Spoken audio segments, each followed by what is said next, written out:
Kenichi is your average Japanese salaryman, and one day, while overworking himself as usual, he collapses to the floor. Normally this would be where he gets sent to another world, but in Kenichi's case, he just survives and sues his company so he can retire on a farm. Life has been going pretty well for him, but all of a sudden, while he's making lunch for himself, he vanishes and appears in the middle of a forest. He tries looking around to figure out where he is, but all he finds is the skeleton of a fallen knight and a bunch of unfamiliar plants. He has watched a lot of anime in his lifetime, so he knows this is probably an isekai adventure. To confirm it, he yells out status window to see if something happens. To his surprise, his status screen does indeed appear, so he is definitely stuck in another world, and honestly he's fine with that. He checks out his status, but he's a bit confused since he can't see any HP bar on the screen. However, he does have his Amazon account, so he can still make as many impulsive purchases as he wants. He also has access to an item box, so he picks up a handful of weeds to test out what the item box can do. He puts the weeds in his item box and figures out that he can separate and retrieve the individual components from the items he puts in it. He also decides to test out the store,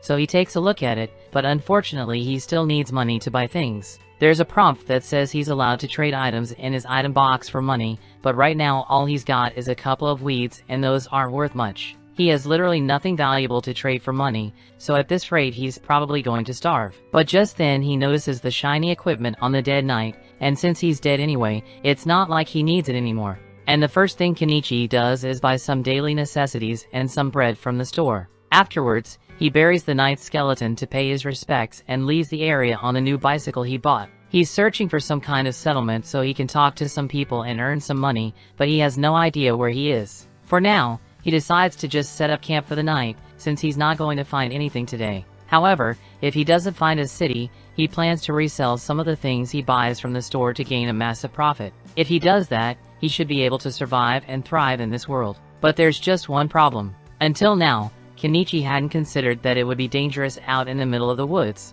Once night falls, he gets surrounded by a pack of wolves and they don't look like they are friendly. Kenichi freaks out because he knows he's dead meat if he doesn't act fast. So he turns to his store and immediately tries to purchase the biggest gun he can find. Unfortunately, guns aren't available, so he settles for the next best thing and buys a bunch of fireworks. The fireworks scare the wolves a little, but it's ultimately not enough to get rid of them. Kenichi starts looking for something else. He eventually finds a slingshot and uses it to fire balls at the wolves. The force from the balls is so strong that it knocks a couple of the wolves out and makes the rest reconsider their options, since Kenichi clearly isn't as easy a target as they thought. Once the wolves back off, Kenichi immediately rushes over to his bike and rides into the night to get as far away from wolf territory as possible. By the next morning, Kenichi is exhausted from all the biking he did, but he's still got no idea where he is. He buys a ladder and a telescope so he can climb up one of the trees and look at his surroundings. Thankfully, he manages to spot a city over in the distance, so he should be able to start earning money if he heads over there. He begins the long journey through the grasslands, but as he finally makes it to the main road, he nearly ends up getting run over in the process. The guy in the cart apologizes for nearly hitting him, and since he feels bad about it, he offers to give Kenichi a ride to the city. He introduces himself as Fuyu, a merchant, and the woman in the back of his carriage is traveling Bard, so she's a fellow passenger. While they ride, Fuyu mentions how Kenichi is dressed pretty strangely, so he asks him what he's heading to the city for, and Kenichi responds, saying he plans to open a business there. Eventually they make it through the city gates, so Fuyu drops Kenichi off in front of his store and Kenichi helps him unload his cargo. Fuyu thanks Kenichi for his help, but Kenichi is the one who should be thankful here since really helped him out. To show his gratitude, he gives Fuyu a pouch of pepper, but once Fuyu realizes what this is, he warns Kenichi not to sell it in this city. There's a spice mafia called Bacopa, and they have a total monopoly on the spice market, so if Kenichi tries to compete with them, they might send the Boeing assassin after him. Kenichi hadn't realized that simply selling his goods could be so dangerous, so he is thankful for Fuyu's warnings. Fuyu normally wouldn't want to risk drawing the attention of Bacopa, but since it's a private deal between him and Kenichi, he decides to buy the pepper. Kenichi tries to tell him he doesn't have to pay for it, but Fuyu insists since a merchant never accepts anything for free, because that would mean he owes Kenichi a favor. Kenichi can understand that, so he accepts Fuyu's payment, but even though he was giving Fuyu a discount, he still got a lot more than he was expecting. He only paid 1,000 yen for that pepper, but Fuyu paid him the equivalent of 100,000 yen for it. Kenichi walks around town for a bit, and he eventually finds a local inn and restaurant, so he heads in and is greeted by the hostess Azalea. He tells her he is here for lodging, and she would be happy to help with that, so she shows him to the front desk. The price for one room is 1 copper coin, and payment has to be made up front, so Kenichi gives her the money. Now all she needs Kenichi to do is write his name in the contract, but Kenichi suddenly realizes that he doesn't know how to write in this country's language. Azalea notices Kenichi's strange clothing, so she asks if he's some kind of foreign ambassador, but Kenichi tells her that he's just in town because he wants to start up his own business. Azalea is supportive, but she doesn't think Kenichi will be accepted by the Merchant Guild since they require their members to be able to read, write, and do math, and he apparently can't. Kenichi is perfectly literate, but he just doesn't understand the language of this country, and as for math, he's pretty good at it, so that shouldn't be a problem. Azalea doesn't believe Kenichi really knows how to do math, so she asks him a basic multiplication problem to test him, and Kenichi answers instantly, basically making him a math genius in this world. Moving on, Azalea helps him write his name down on the contract, and since Kenichi needs to learn to read and write, he asks her if she would be willing to teach him this country's language. He offers to give her some candy in exchange for the language lessons, and as she hears candy, she's totally on board. It's basically impossible to get sweets in the kingdom of Caddon since only nobles ever get to buy things like this. In fact, if the nobles found out that she has such wonderful sweets, they would probably try to take them away from her,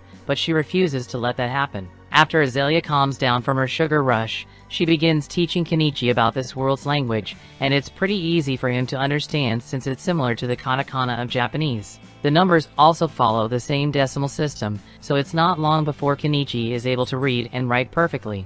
Azalea is amazed that he was able to learn the language in just a few hours. And if he can do that, then he's definitely smart enough to make a good name for himself as a merchant. So she's starting to consider him as a good marriage partner. Kenichi thinks Azalea is joking since he is old enough to be her father, so he doesn't take her statement seriously. He finishes the portraits he had been drawing of her, and when Azalea sees it, she is overjoyed because it looks exactly like her, and normally only nobles get to have their portrait taken. Kenichi has given her delicious candy and drawn a portrait for her, so she can't let him go without giving him something in return, which is why she jumps on top of him, and that night Kenichi makes a clap.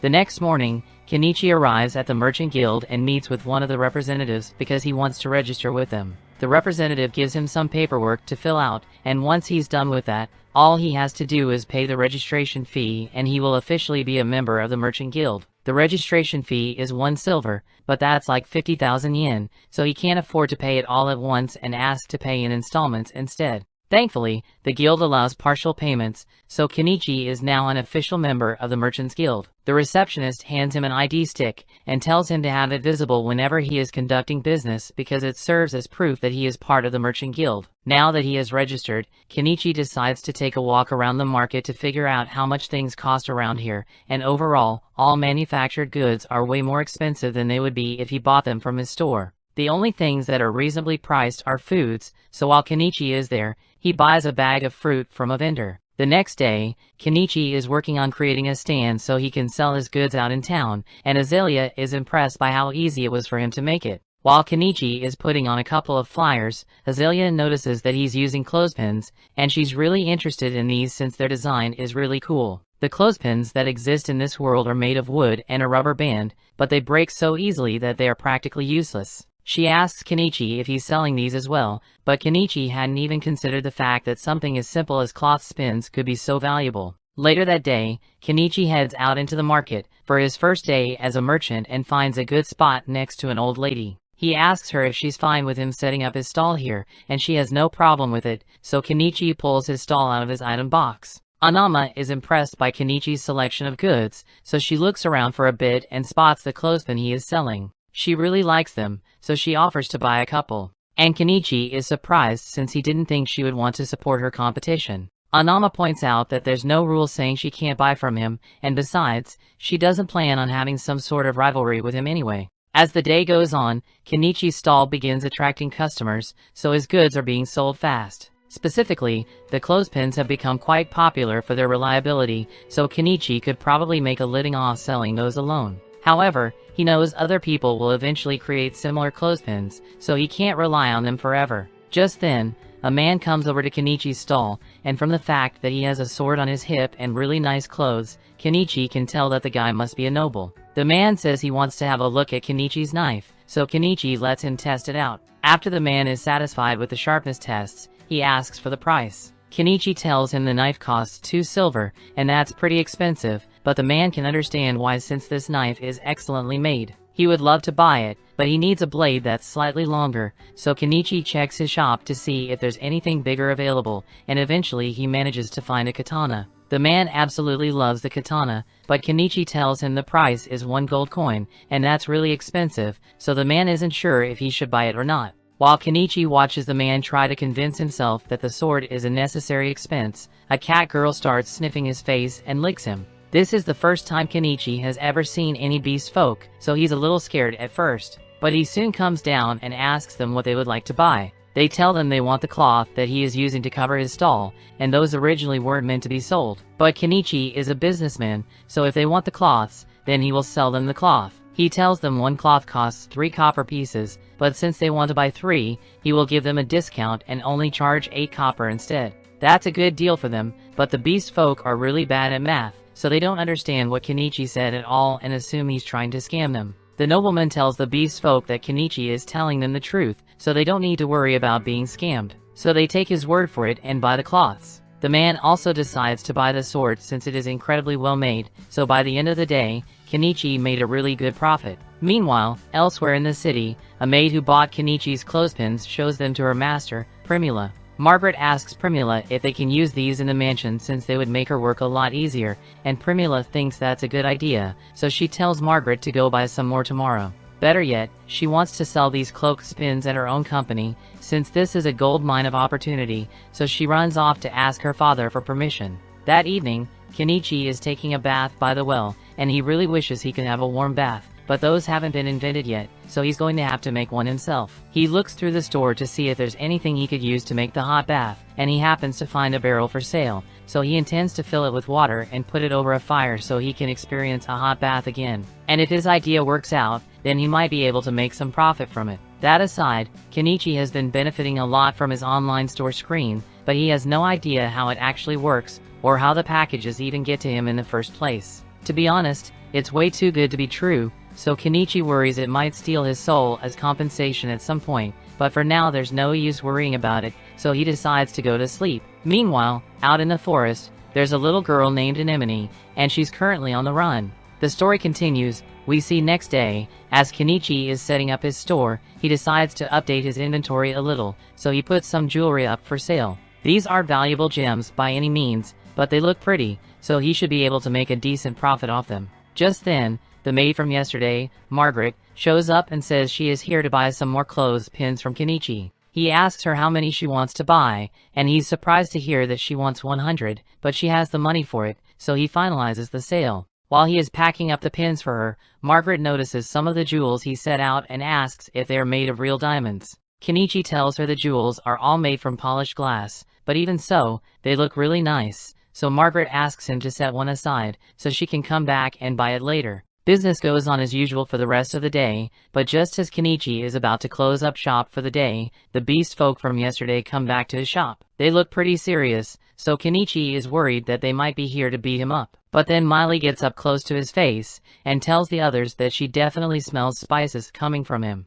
The other beast folk begin celebrating and ask Kenichi to sell him some of his spices, but he is hesitant to do so after what he heard about the Spice Syndicate. He has no idea how they operate, or what they'll do to him if they find out that he's selling spices, so he doesn't want to risk it. The beast folk keep begging him to make an exception, but the people in the area tell them that they can't expect a new guy like Kenichi to risk his business for their sake, and the beast folk seem to get the message. Kenichi can't sell them any spices, but it technically won't be breaking any rules if he just shares a meal with them, so he invites the group to come eat with him. But it's going to have to be out in the woods, so he doesn't attract any negative attention. The beast folk are really happy to hear this, so later that night they all meet Kenichi and Anama on the outskirts of town so they can begin cooking. Kenichi is about to begin cooking and Anama asks if she can help, so he tells her to cut some of the veggies for him. However, when Anama takes a look at the veggies, she can't believe how vibrant and juicy they look. Kenichi explains that he got these from a foreign country, and he can guarantee that these taste really good.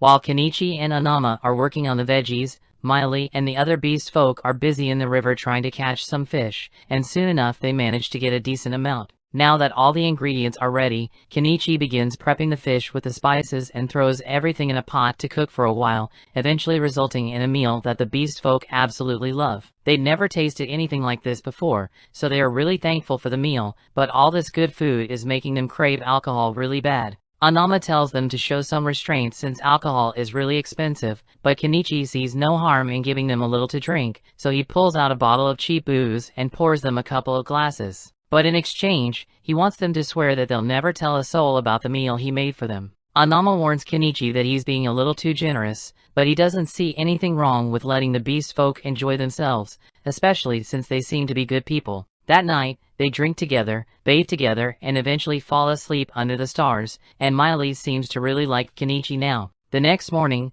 Kenichi returns to the inn, and Azalea is a bit upset, since he was out all night. Kenichi tries to explain that he was just hanging out with a couple of beast folk outside town, but judging from the cat lady fur on his jacket, she thinks Kenichi did a lot more than just hang out, and she's mad he chose to do it with a cat lady instead of her. Later that day, Kenichi is setting up his shop for another day of business, but as he is doing so, Margaret shows up with Primula to visit Kenichi's shop. Kenichi is distracted by Primula's beauty at first, but then he notices Margaret standing behind her, and realizes they must be here to buy that necklace Margaret asked about yesterday. He brings it out, and Margaret pays for it before giving it to Primula so she can inspect it. And with how well it is made, she's having a hard time believing that it's not made of real diamonds. She asks him if he has any more of these in stock, so Kenichi buys a bunch more from his store and brings them out to show her. Primula is incredibly impressed by the quality of Kenichi's products, as well as the fact that he has an item box, so she has a request to make of him. She tells him that she is the daughter of the owner of the Mallow Trading Company, and if Kenichi is willing to accompany her, she would like to introduce him to her father. Kenichi likes the idea of meeting with the owner of a major trading company, but he is hesitant to meet any big shots, since it might spell trouble for him. However, Anama tells him that Primula's father is well known around town, and everyone says he's a man of good character, so Kenichi doesn't have to worry about getting into trouble with him. Since that's the case, Kenichi agrees to go with Primula, so she invites him to join her in her carriage so they can go meet her father. Along the way, Primula shows him some cloth spin replicas she had made, and although the wood shape was easy enough to copy, the metal clamp was too complex for a craftsman to make. Kenichi can understand why they weren't able to figure it out, because even he doesn't know how the springs are made, but he doesn't know that it's a complicated process. They eventually arrive at Primula's home and Kenichi is amazed by how huge it is, but compared to the houses nobles around here have, Primula says this is actually pretty small. They head inside, and Kenichi is introduced to Primula's father, Mallow. They both greet each other, and Mallow invites Kenichi to have his seats so they can begin their discussion. Once Kenichi has settled in, he shows Mallow some of the jewelry he has, and Mallow is just as impressed as Primula was. On top of that, Primula tells him that Kenichi possesses an item box, and Mallow finds this interesting because he also has one. His item box is what allowed him to build his trading company to this level in the first place. So if used properly, he thinks Kenichi could become quite successful. Although, right now Kenichi is just using it to store his supplies. Anyway, the reason Mallow wanted to meet with Kenichi is because he wants to discuss the possibility of Kenichi becoming the official supplier for the Mallow Company. Kenichi had expected a proposal like this, and assumes Mallow intends to market it in such a way to maximize profits. However, if that's what Mallow is after, Kenichi asks why he didn't just keep buying the items from his store for cheap and resell them later on. Mallow definitely could have done that, but that's a sneaky business tactic,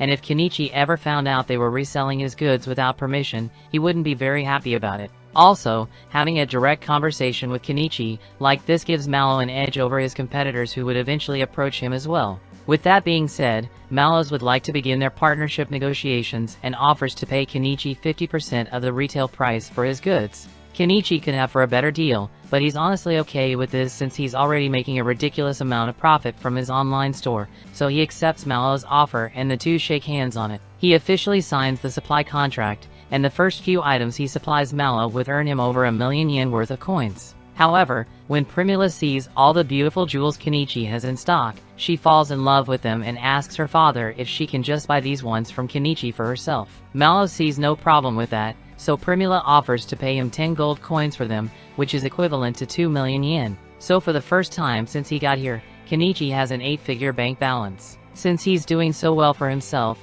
he decides to finally begin setting things up for his quiet life and buys a home from his store. The next day, he leaves the city walls and heads out into the forest to look for a good place to set up his home. Before he left, he told Azalea about his plan so she wouldn't be worried, but she thought it was a bit strange that Kenichi was willingly choosing to live out in the dangerous forest instead of staying in the city. Once he finally finds a good spot, Kenichi purchases a weed whacker and begins landscaping the area, but he runs into a problem since even though other things from his store are pretty cheap, fuel is always expensive no matter what world you live in. There's nothing he can do about it though, so he deals with the high cost and keeps working until he has eventually cleared a path for himself to get in and out of the forest. After that, he needs to start working on getting rid of all these trees, so he buys a chainsaw and starts cutting. After several hours of hard work, Kenichi has finally managed to cut through a bunch of the trees in the area, so all that's left is to move them out of the way. However, when he tries to stuff the trees in his item box, it doesn't work. It looks like the trees are too long to fit, so he's going to have to bust out the chainsaw yen and cut them down into more manageable pieces. He eventually shortens the trees into 10-meter logs, and this way he's able to fit them in his item box, so he's almost done with the tree removal. The only thing left to do is pull out all the tree stumps, but that's going to be a lot of work and the sun is already setting, so he decides to come back and finish up tomorrow. The next day, Kenichi returns to the forest to finish the work, but after digging at the stump for a while, he realizes that this is way too much work for a middle-aged man like him. So rather than destroy his back over this, he decides to just buy a backhoe. However, once he actually sees it, he realizes he just spent 1.2 million yen on heavy machinery because he didn't want to do manual labor and he's kind of regretting that. But at the same time, this means he won't have to work as hard, so maybe it was a worthwhile investment. He starts up the engine, but then he realizes that this thing runs on diesel, and his store doesn't sell diesel at all. He starts panicking since it would be a huge waste if he couldn't use the backhoe after he spent so much money on it. He thinks for a second and realizes he could probably make his own diesel if he mixes kerosene and some additives, but when he's about to try it out, he realizes he could destroy the backhoe's engine if he gets the proportions of the mixture wrong. So just to be safe, he decides to test out his mixture on a diesel generator first. After filling it up, he tries turning it on and it seems to work fine, so he knows his homemade diesel will work with the backhoe, so he intends to return tomorrow to finish the job. In the meantime, he needs to do something about all the bugs out here, so the next day, he decides to head to a local magic shop to buy some bug-repellent magic stones. As he enters the shop, the wizard who owns it greets Kenichi and asks him where he's from since he hasn't seen him around here before. Kenichi explains that he's a foreigner who just recently set up a shop in town, and he's here because he wants to buy some bug-repellent stones. The wizard tells him that those stones cost 3 silver coins, but that's really expensive, so Kenichi tries to make a deal and offers to give the wizard 2 oranges if he can lower the price. The wizard has never seen oranges before, so he thinks they must be some kind of exotic fruit and agrees to give Kenichi a discount because of it. Later that day, Kenichi goes to talk to Anama, and she tells him that the wizard is a really knowledgeable guy, so he's a good person to have as a friend. Pretty much the exact opposite of the wanted criminal Shaga, whose wanted posters have been hung up all across town. He's the leader of a notorious bandit group, so the reward for his capture is pretty big. In fact, that night Shaga organizes a raid on a carriage full of slaves that were being transported, and who knows what he plans to do with him. The next day, Kenichi heads back into the forest so he can finally use his backhoe, and he no longer regrets his purchase because not only is it making his work a lot easier, but it's also really fun. Now, nothing can stop him from fulfilling his dream of living a quiet life in the woods. But after spending so much money on the backhoe, he's dangerously close to being broke, so he's going to have to put a hold on any further construction progress. The story continues. We see a little while later, Kenichi goes to meet with Mallow and Primula again in hopes of selling them some salt and sugar for a good profit. Mallow tests the sugar, and he is certainly pleased with its quality, but he can't actually buy it off Kenichi. The state reserves all rights to sugar and salt, so Mallow would get in trouble if he purchased it from an unauthorized source. However, on the bright side, those jewels Kenichi sold him before are selling like crazy, so Mallow would like to purchase more of those immediately. The extra jewels Kenichi just sold earned him 15 gold coins, which is roughly 3 million yen. so now he has enough money to finally purchase that log cabin he found in his store. He honestly still can't believe that there's a whole cabin for sale in his store, and for only 1.7 million yen too. It almost sounds too good to be true, but Kenichi isn't going to miss out on the deal, so he buys the log cabin. Unfortunately, the cabin must have been sourced from Akiha, because when he purchases it, he gets buried in a pile of wood planks and some instructions that he doesn't know how to follow. He takes a moment to read over the instructions manually, and just as he had feared, assembling this thing is going to be a major pain in the ass to do. But he has already paid for it, so he has no choice but to get it over with. As Kenichi begins building, the beast folk from earlier happen to be passing by, and as a show of gratitude, they decide to help Kenichi out with his construction. Several weeks go by, and thanks to the beast folks' help, Kenichi has been able to make steady progress on his log cabin while also keeping his stall open. And in just under a month of work, the construction of the cabin is finally out complete. He couldn't have gotten all this done in such a short time without the help of the beast folk, so to thank them, he organizes a nice barbecue party. However, even though the cabin is finally complete, there are still a ton of things that Kenichi has to do on his own, like painting the walls and the roof and generating electricity. It took another month to get all his necessities worked out, but once everything has finally been taken care of, Kenichi's home is completely self-sufficient. He made a fence around his house and farm, and as for electricity, he set up a couple of solar panels. Now that he is finally finished setting up his dream home, the first thing Kenichi does to celebrate is to take a nice warm bath. Although, he still needs to figure out how to get indoor plumbing since he had to make several bike trips to fill up this bath. The next morning, Kenichi heads back to the inn to tell Azalea that he's finally done with his forced cabin, so he won't be staying at this inn anymore. Azalea is a bit surprised since she didn't think Kenichi was serious when he said he wanted to build a house out in the forest, but she's also happy that he could achieve one of his goals, even if it means she won't get to see him as often anymore. The day after that, Kenichi wakes up in his cabin, and since the weather is so wonderful, he decides to go out and take some photos of the local flowers. However, his little joyride is cut short when he nearly gets shot by an arrow. Kenichi is so surprised that he falls off his bike, but more arrows are fired at him, so he ducks for cover behind a tree. The ones firing the arrows are seen to be some new beast folk that happens to live in the forest, and in their defense they were out here hunting, so they instinctively attacked him. But even after realizing that Kenichi is the human who built a house in this forest, they don't care and decide to kill him anyway. Kenichi has no idea why these beast folk are attacking him, but he's not going to sit back and let them do as they please, so he reaches into his inventory and pulls out his slingshot to return fire. The beast folk get a little spooked since they weren't expecting the weak human to fight back, and they start reevaluating their choices once Kenichi throws fireworks at them and pulls out his excavator. The beast folk have no intention of waiting around to see what that thing can do, so they all run away, and Kenichi is left wondering what that was all about, but just then he notices a wounded animal crying out in pain at the base of the tree. It has been shot in the leg and probably won't last much longer unless Kenichi does something quickly. He approaches the cat, but the cat doesn't trust him, so it snarls as he gets close. Kenichi doesn't want to get bitten, so he spends a little money buying some cushion armor in case the cat tries to bite him. But as he goes to remove the arrow, the cat hardly fights back, so it must be out of stamina. This makes it a lot easier to treat the cat's wounds, so he buys a bottle of alcohol to disinfect the wound, and then applies some antibiotic cream. The cat's wounds have been taken care of, but there's still no guarantee that it'll survive out in the open like this, so Kenichi decides to take it back to his house. He sets up a blanket for the cat to rest on, but it still hasn't moved muscles since he treated it, so he's starting to worry. He hasn't seen any vets since he came to this town, but there might be some kind of healing magic he can use, so he goes to ask the wizard about it. The wizard listens to Kenichi's story and realizes he must have found a bobcat, but he doesn't understand why Kenichi would want to bother healing it, since he could easily kill it and sell its fur for a good profit. The wizard isn't going to be of much help, so Kenichi heads back outside, and as he does so, Miley happens to be passing by, so she jumps on him and starts sniffing around. She smells the scent of a bobcat on him,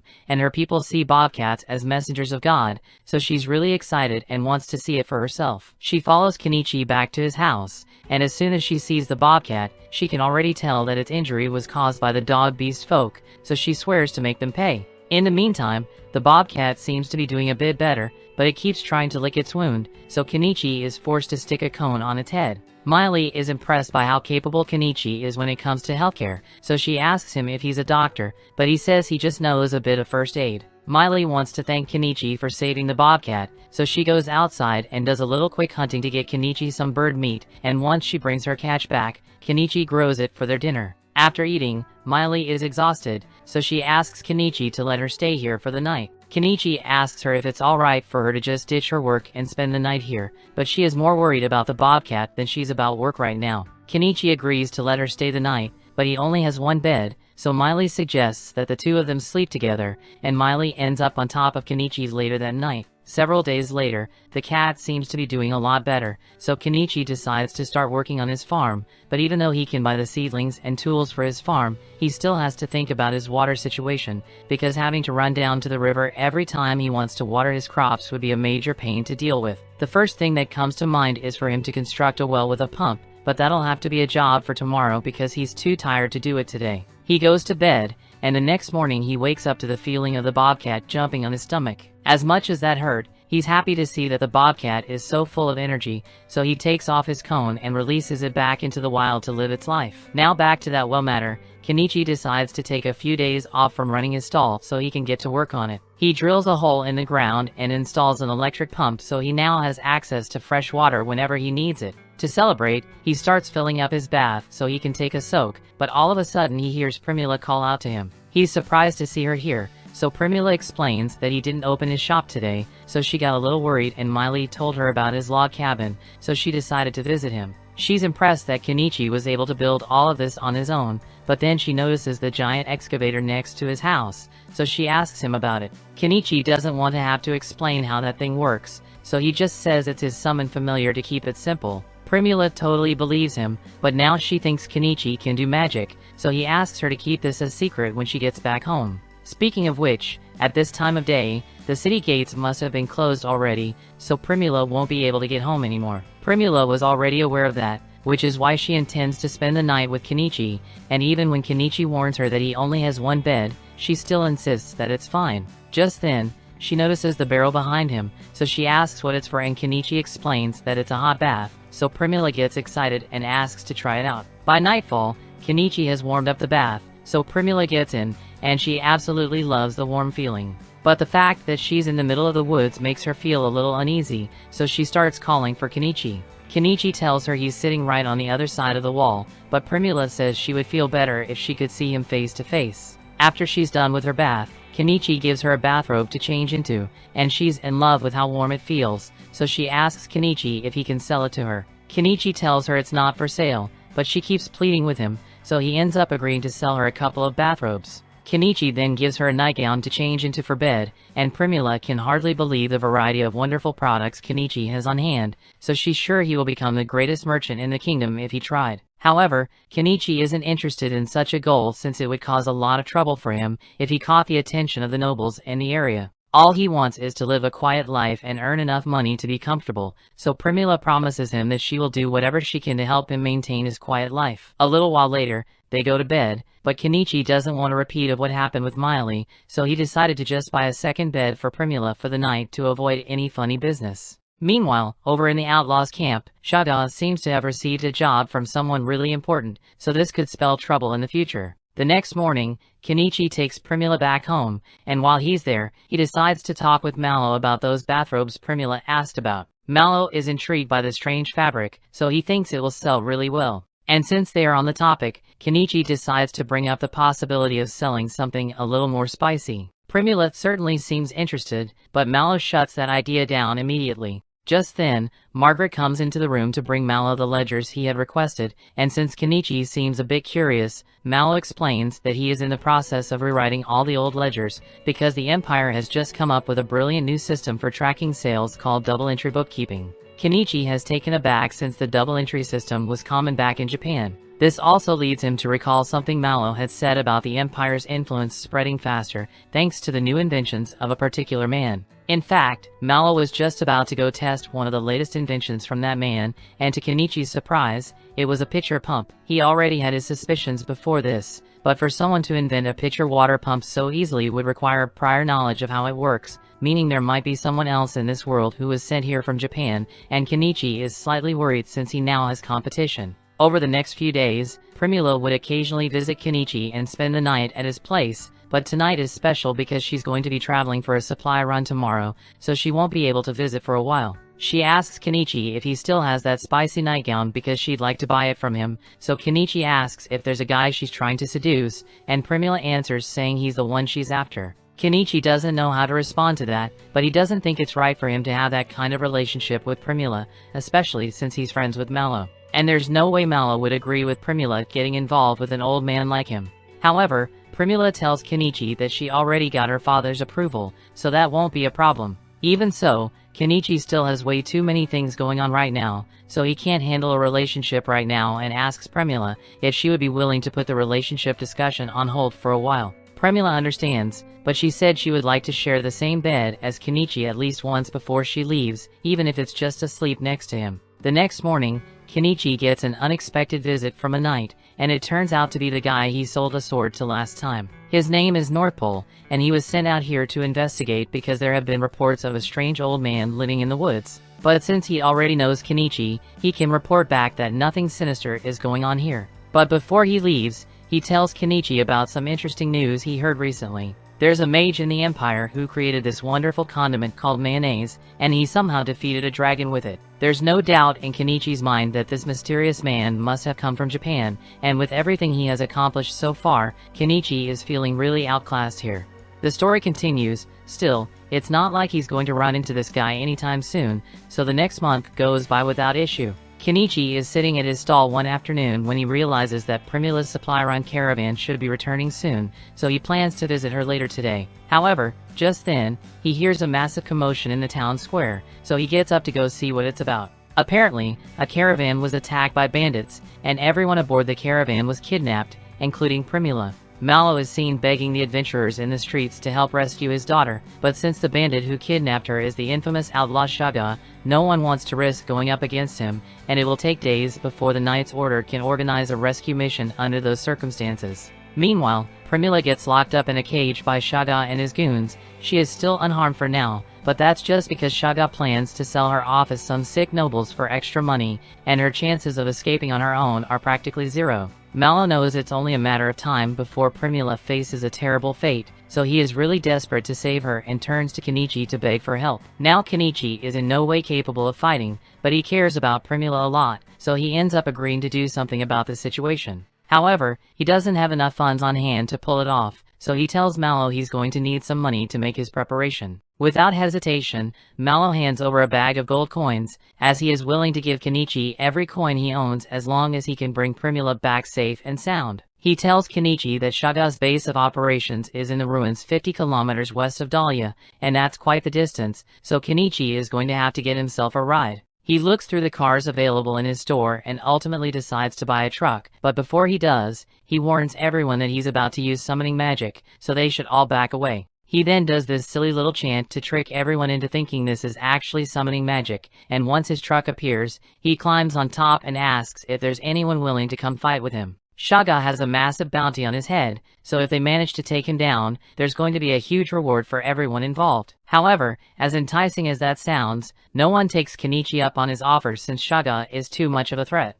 Kenichi is starting to worry that he might have to do this by himself, but then the bobcat he rescued last month comes up to him, and even though he can't speak cat, you can tell that the bobcat is saying it wants to help. Speaking of cats, Miley and the other beast folk also want to help Kenichi, since they still owe him a favor for all the help he gave them. Kenichi is glad to see that he has people on his side, so to prepare them for battle, he buys a compound bow for Miley and an axe and some swords for Miley's brothers. Just then, he hears someone else say they want to help, so if he looks down and finds North Pole standing there, Kenichi feels a lot more reassured, knowing that an experienced knight will be coming with them, but he's a little curious as to why North Pole just happened to be walking through town in his full suit of armor. North Pole explains that he just got his new sword made with the steel Kenichi gave him, so he has been looking for an opportunity to use it all day, and slaying some bandits would be the perfect excuse. There's one more person who says they want to come along, but it turns out to be the magic shop owner, so Kenichi tries to tell him it's too dangerous for an old-timer like him. However, the old man reveals that he used to be a mage back in his day, and although he may be old, his fire spells are still just as deadly as they were in his prime. Kenichi agrees that the man would be useful in combat, so he lets him come along, but then Anama says she wants to come too. Kenichi tries to tell her to stay behind since there is literally nothing she could contribute in a fight, but even if she's not capable of fighting, she says she can still provide moral support and cook food for the group. She also promises to run away the second any fighting starts, so Kenichi won't have to worry about protecting her. He ends up agreeing to bring Anama along for moral support, but he draws the line when Malo says he wants to come too, so he tells him to just stay here and wait for Primula's safe return. Kenichi once again asks if there's anyone else who is willing to come with them, but all the remaining people are too scared of fighting Shaga, so they all back away and the crowd disappears. It looks like the 9 of them are going to have to do this on their own, so before they leave, Kenichi heads to the guild and registers himself as an adventurer, while also formally putting in a notice that he's going after Shaga's bounty. The group then sets out in Kenichi's truck, but as they leave the city, all the people who were too scared to fight begin mocking him because they think Kenichi is just going to run off the money Malo gave him. Meanwhile, in the ruins, Primula's cell is opened, so the girl Shaga captured as a slave can bring her some food. However, Primula notices that the girl is starving, so she offers to let her have the bread instead. The girl is grateful for Primula's kindness and begins eating right away, and while she eats, Primula asks her a couple of questions. She finds out that the girl is being held captive here as well, so she asks if she wants to escape with her. The girl would love to get out of here, but she doesn't think it's possible given their current circumstances. However, Primula is sure that it's only a matter of time before help comes for them. After getting close to the base, Kenichi and the others stop to take a break. Once they're done eating, Kenichi sits everyone down so they can begin their strategy meeting. Kenichi comes up with a basic plan of assault, and everyone thinks his plan is a good one, so they all get into position and Miley is sent out to do some recon. Kenichi is able to keep in touch with her by using some radios he bought. But to keep it simple,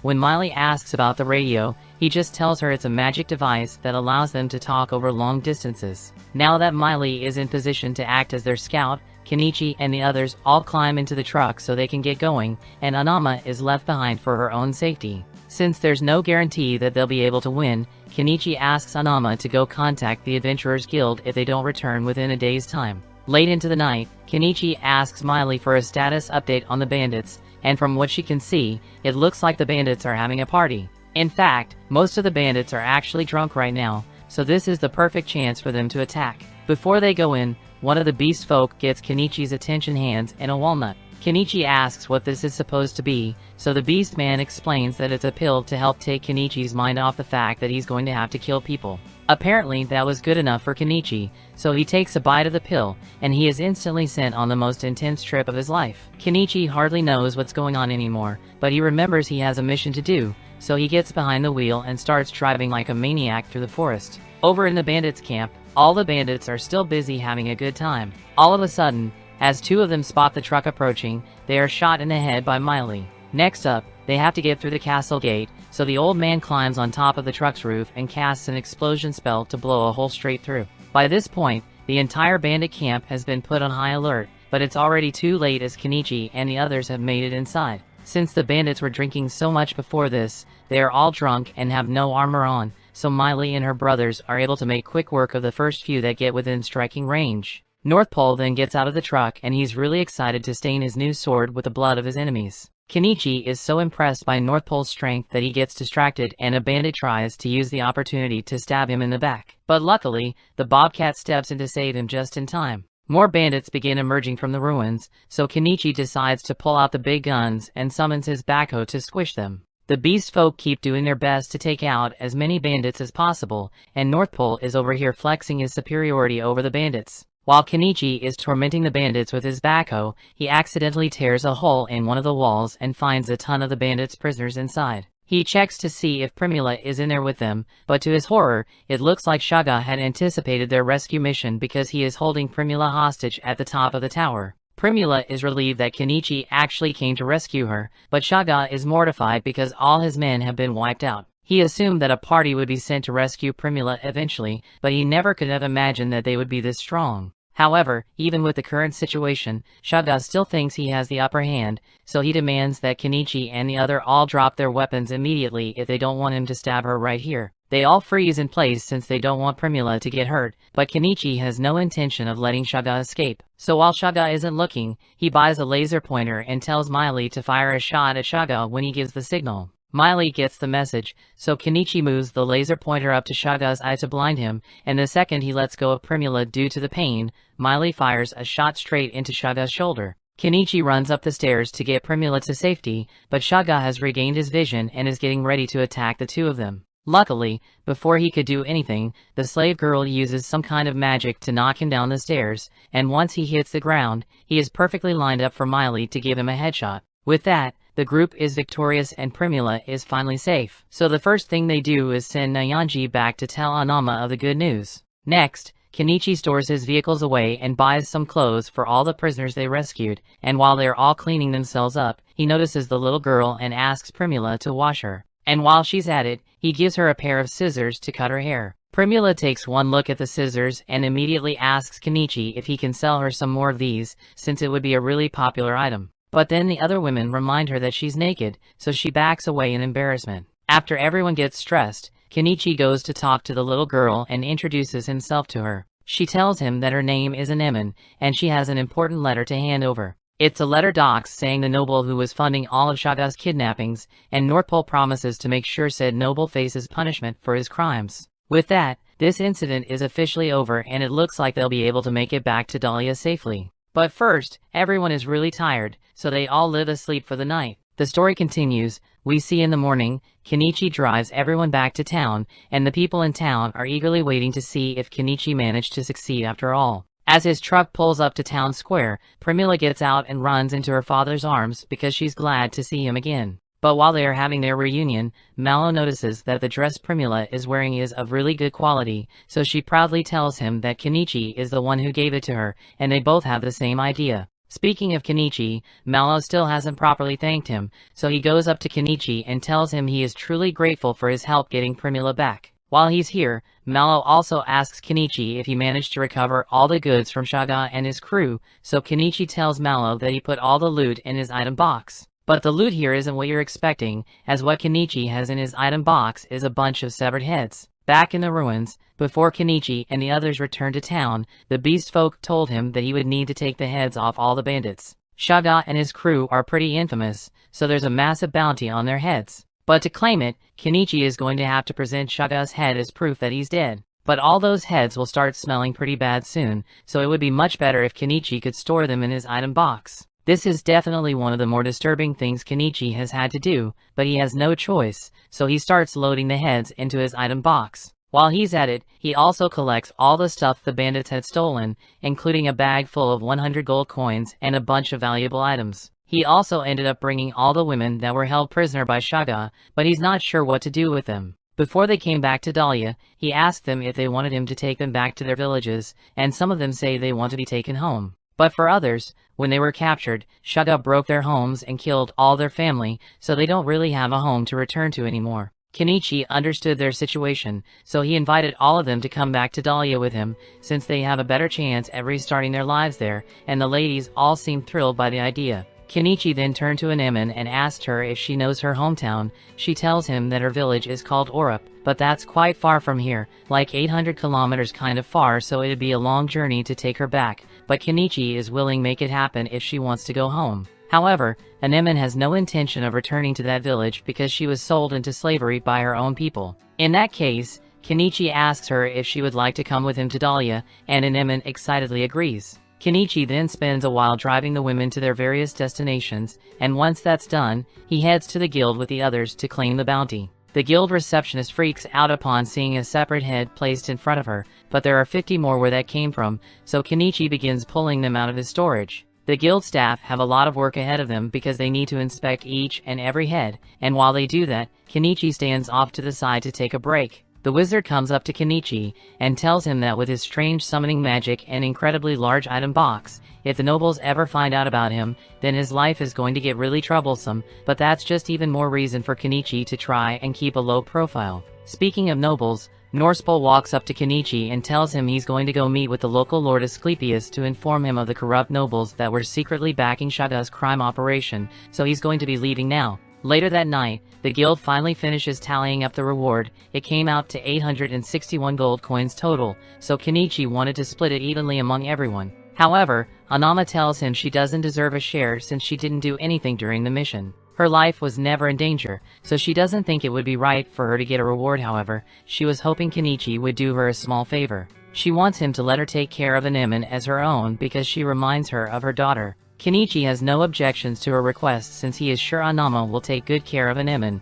so he leaves her to it and goes out into town. Now I'm sure Anama had good intentions when offering to take care of Anemone, but literally a few minutes later she loses the child. Meanwhile, Kenichi heads to Azalea's inn to spend the night since it's too late for him to start heading back out into the forest. He puts out some food for the bobcat to eat and thanks it for protecting him while they were out on their mission. He then heads inside, and as soon as Azalea spots him, she gets really excited because it has been a long time since she last saw him. Azalea heard a rumor about Kenichi taking down a ton of bandits, so she asks him if it's true, but Kenichi denies it because he doesn't want to draw too much attention to himself. That aside, she asks him if he remembers the promise he made to make her his lover once his business becomes successful. But Kenichi says he made no such promise, and more importantly, he wants to know if she has any rooms available for him to stay in, so she tells him his usual room is still available. Kenichi heads upstairs and falls asleep because he's so exhausted, but later on in the night a certain someone sneaks into his room and he can feel her under the covers. He already knows what Azalea wants, but he says he is way too tired for that much activity right now. Even so, Azalea persists and she doesn't get to see Kenichi often, so she gets on top of him and they're about to begin, but then the two notices a child watching them. That pretty much killed the move, so in the end Azalea went back to her room and Anemone ended up spending the night in Kenichi's room. Kenichi figured that Anama would be really worried about Anemone, so he went to her shop to see if she was there, but he couldn't find her, so he decided to just finish up the rest of his errands for the day. He still has a lot of loot from Shaga's camp, so first he heads to the weapons store to sell the swords and shields he got. He then sold the rest of the valuables to Malice Company for 35 gold and took the furniture to the old man's shop for 22 gold. Since the loot is going to be shared evenly, they all end up getting 12 gold from it, and now that that's done, Kenichi thinks it's finally time to head back to his house. Once they arrive, Anemone is amazed by how pretty the place looks, but to her surprise, she finds Anama waiting inside. Anama had been worried sick about Anemone, but she figured Kenichi would find her eventually and bring her to his house, so wait to hear for her. However, Anemone says she wants to live with Kenichi instead of Anama. Anama doesn't understand why she suddenly wants to stay with Kenichi, so she tries to convince Anemone that it would be better to live with her, but Anemone already made up her mind. Anama doesn't want to force her, so she just tells Anemone that she is always welcome to visit her whenever she wants. Anama then heads back to town, and Kenichi turns to return home with Anemone. While walking back, Kenichi asks Anemone why she wants to live with him in the first place, but there's no deep philosophical reason. Kenichi just gave her really tasty food so she likes him more, and then the two take a bath together and get into bed. This new situation is going to take some getting used to, but then again, it wouldn't be strange for him to have a daughter at Anemone's age. Kenichi eventually falls asleep, but as he rests, several cloaked men begin observing his house. Luckily, the suspicious people don't do anything for now, so life goes on as it normally would for Kenichi. 2 weeks go by, and thanks to Norspol's contributions to the battle against Shaga, he was granted the title of Baron, given some land, and rumor has it that he's currently looking for a wife. And in other news, Kenichi showed Mallow and Primula a design for a bicycle a while back, but they laughed in his face because they thought it looked too dumb to be profitable. However, they later came to their senses and realized how good bicycles really are. They apologized to Kenichi for laughing at him earlier, and even offered to pay him 5 gold coins for the idea. Now, bicycles are fairly common in the country, and Kenichi is glad that his idea made such an impact, but he is still feeling a bit uneasy because he can't shake the feeling that someone is watching him. He ignores the feeling for now and heads to the guild so he can receive the final payout for the reward. And once he's got his money, he gives everyone their share. Even though Anama said she didn't want to cut, he still gives her a little money. Anama doesn't think she deserves it, but she says she'll accept his kindness, and in return she gives Anemone an apple. Everything seems to be going well, but Kenichi suddenly gets the feeling that he's being watched again, and this time he's sure he's not imagining things because he sees the person that's spying on him. This could be bad, so he takes Anemone's hand and tries to get out of the area, but he soon realizes he is being followed by more cloaked people. It's backed into a corner, so his only option is to run into the alleyway to get away. However, at the end of the alley, he finds himself blocked in by a carriage. The cloaked men catch up to him and say their boss wants to meet him alive, so if he cooperates with them, it won't have to hurt him. Kenichi doesn't have much of a choice here, so he pretends to comply with their orders, but just before they load him into the carriage, he pulls out some firecrackers from his inventory and throws them at the cloaked men and in the carriage. This provides enough of a distraction for him and Anemone to crawl under the carriage, and now that he has created some distance, he pulls out a crossbow and points it at the men. He threatens to shoot them if they don't leave him alone, and since the kidnappers don't have any long-range weapons of their own, they are forced to flee.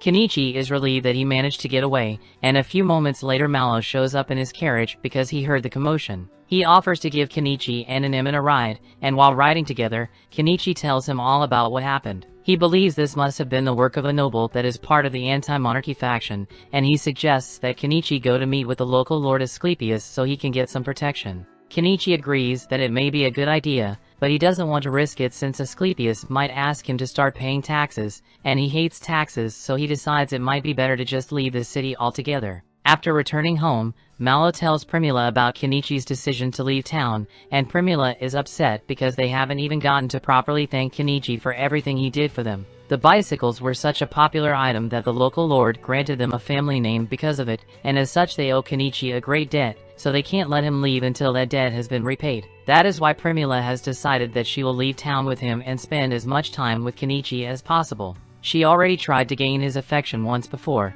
and he rejected her. But when she was kidnapped, Kenichi didn't think twice about risking his life to save her, so Primula is sure that he must care about her deeply. And if that's true, then he will definitely wait to see her before leaving town. Well, it looks like Kenichi didn't care about her as much as she thought because he's gone along with his entire house. Meanwhile, Kenichi is riding on his new motorcycle, and I guess he must be confident in his riding skills because he bought a helmet for Anemone and not for himself. While riding, he ends up coming across a familiar face, so he pulls up next to Fuyu and greets him. It has been a while since he last saw Fuyu, so the two stop to chat a little, and Fuyu learns that Kenichi became a merchant after all. He also finds out that Kenichi was the one behind the bicycle invention. He now has a daughter and is currently traveling, but he is curious about where they are heading. Kenichi explains that he and his new family are going on a journey, although he doesn't know where they are going exactly. Fuyu wishes them good luck on their journey, so Kenichi and the others get back on the bike and continue riding off into the distance.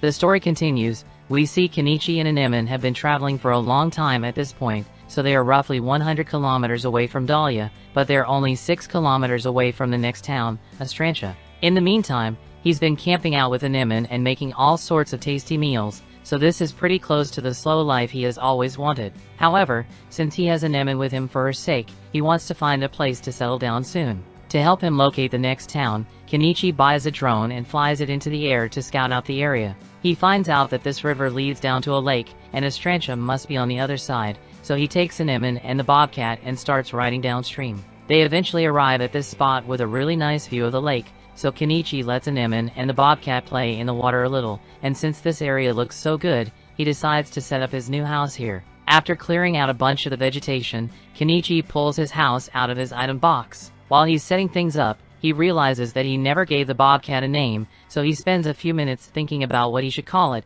and eventually comes up with the name Vil. That night he begins giving Anemone lessons on reading and writing, and she's pretty smart, so she figures it out pretty quickly. But when it comes to math, she struggles a little. While Anemone is racking her brain to figure out the math problems, Kenichi takes a look at his store window to see if there's any way for him to get diesel cheap. Till now, he has been using kerosene and additives to make his own diesel, but he remembers watching a show that said he can make biodiesel from cooking oil, but he doesn't really understand how that works, so he decides to buy a couple of books on the topic. While he's reading, Anemone finishes her homework and asks Kenichi if she can read with him. Kenichi tells her she won't be able to understand it because the book is written in the language of his homeland, but Anemone says she wants to learn the language too. Since she wants to learn it so badly, Kenichi buys a children's book for Anemone and she immediately gets to work studying it. Next on Kenichi's agenda, he starts setting up some camouflage for his house so it doesn't stick out so much, and while he is doing that, he hears some rustling in the bushes. He is put on edge since that sound could mean there's a monster nearby,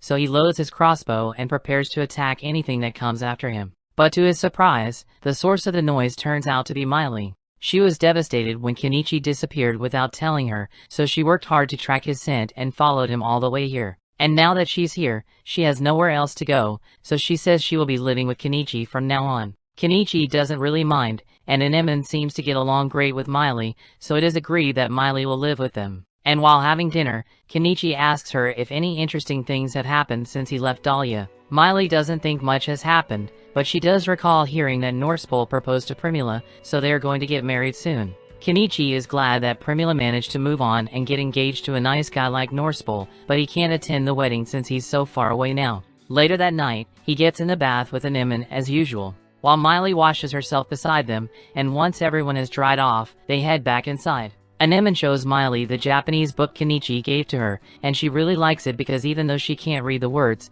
the pictures make the book easy to understand. Hearing her say that gives Kenichi an idea. Since books are really precious in this world, he could probably make a lot of profit by selling picture books here. Although, the stories from Japan probably won't appeal to the people of this world, so Kenichi asks Anemone and Miley if they know any local legends. They are both excited to hear this since they know a ton of old legends, but one in particular stands out to Kenichi, so he asks them to tell him more about the forest elf legend. Kenichi thinks the story is really good, so he immediately gets to work drawing illustrations for it, and once he has finished drawing, he buys an ink press and uses it to create more copies. He then gifts the February 1st copies of the book to Miley and Anemone, and the girls love their books so much. However, while they are looking at the pictures, Kenichi notices a boat approaching and this could mean trouble, so he tells the girls to head back inside for now.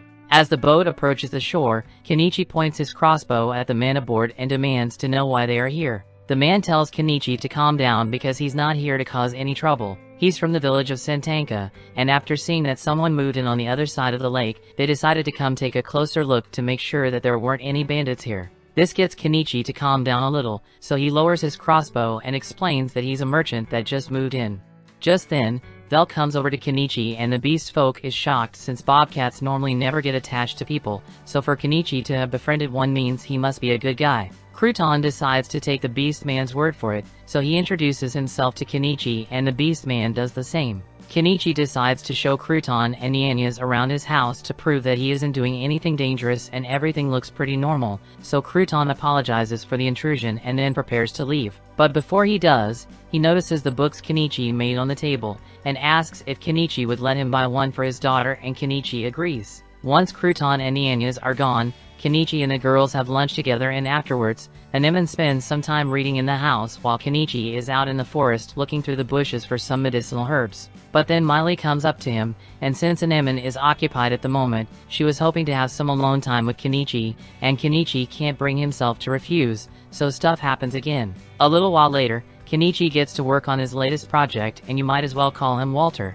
because he's cooking up a storm in there. Unfortunately, the hazmat suit he was wearing made him incredibly sweaty, so he had to take a break and jump in the river. Once he gets back to work, we find out that Kenichi has been working on synthesizing biodiesel from cooking oil, and even though it is very dangerous, if Kenichi manages to pull this off, he will be able to make diesel for himself without spending a fortune. Now comes the risky part, testing the fuel. He pumps some into the generator and fortunately doesn't explode, so Kenichi's experiment was a success. Next on the agenda is visiting the town of Estrantia, so Kenichi soon heads out with Miley and Anemone in town. Their first stop upon entering the city is the Adventurers Guild, since Kenichi needs to register. They walk inside and head to the receptionist's desk, but as they greet the receptionist, there are two big things Kenichi can't keep his eyes off. After snapping out of his trance, Kenichi tells the receptionist that he wants to register with the city's Adventurers Guild and Merchant Guild, and Miley registers as an adventurer here as well. The receptionist takes their IDs and heads to the back rooms to process the registration,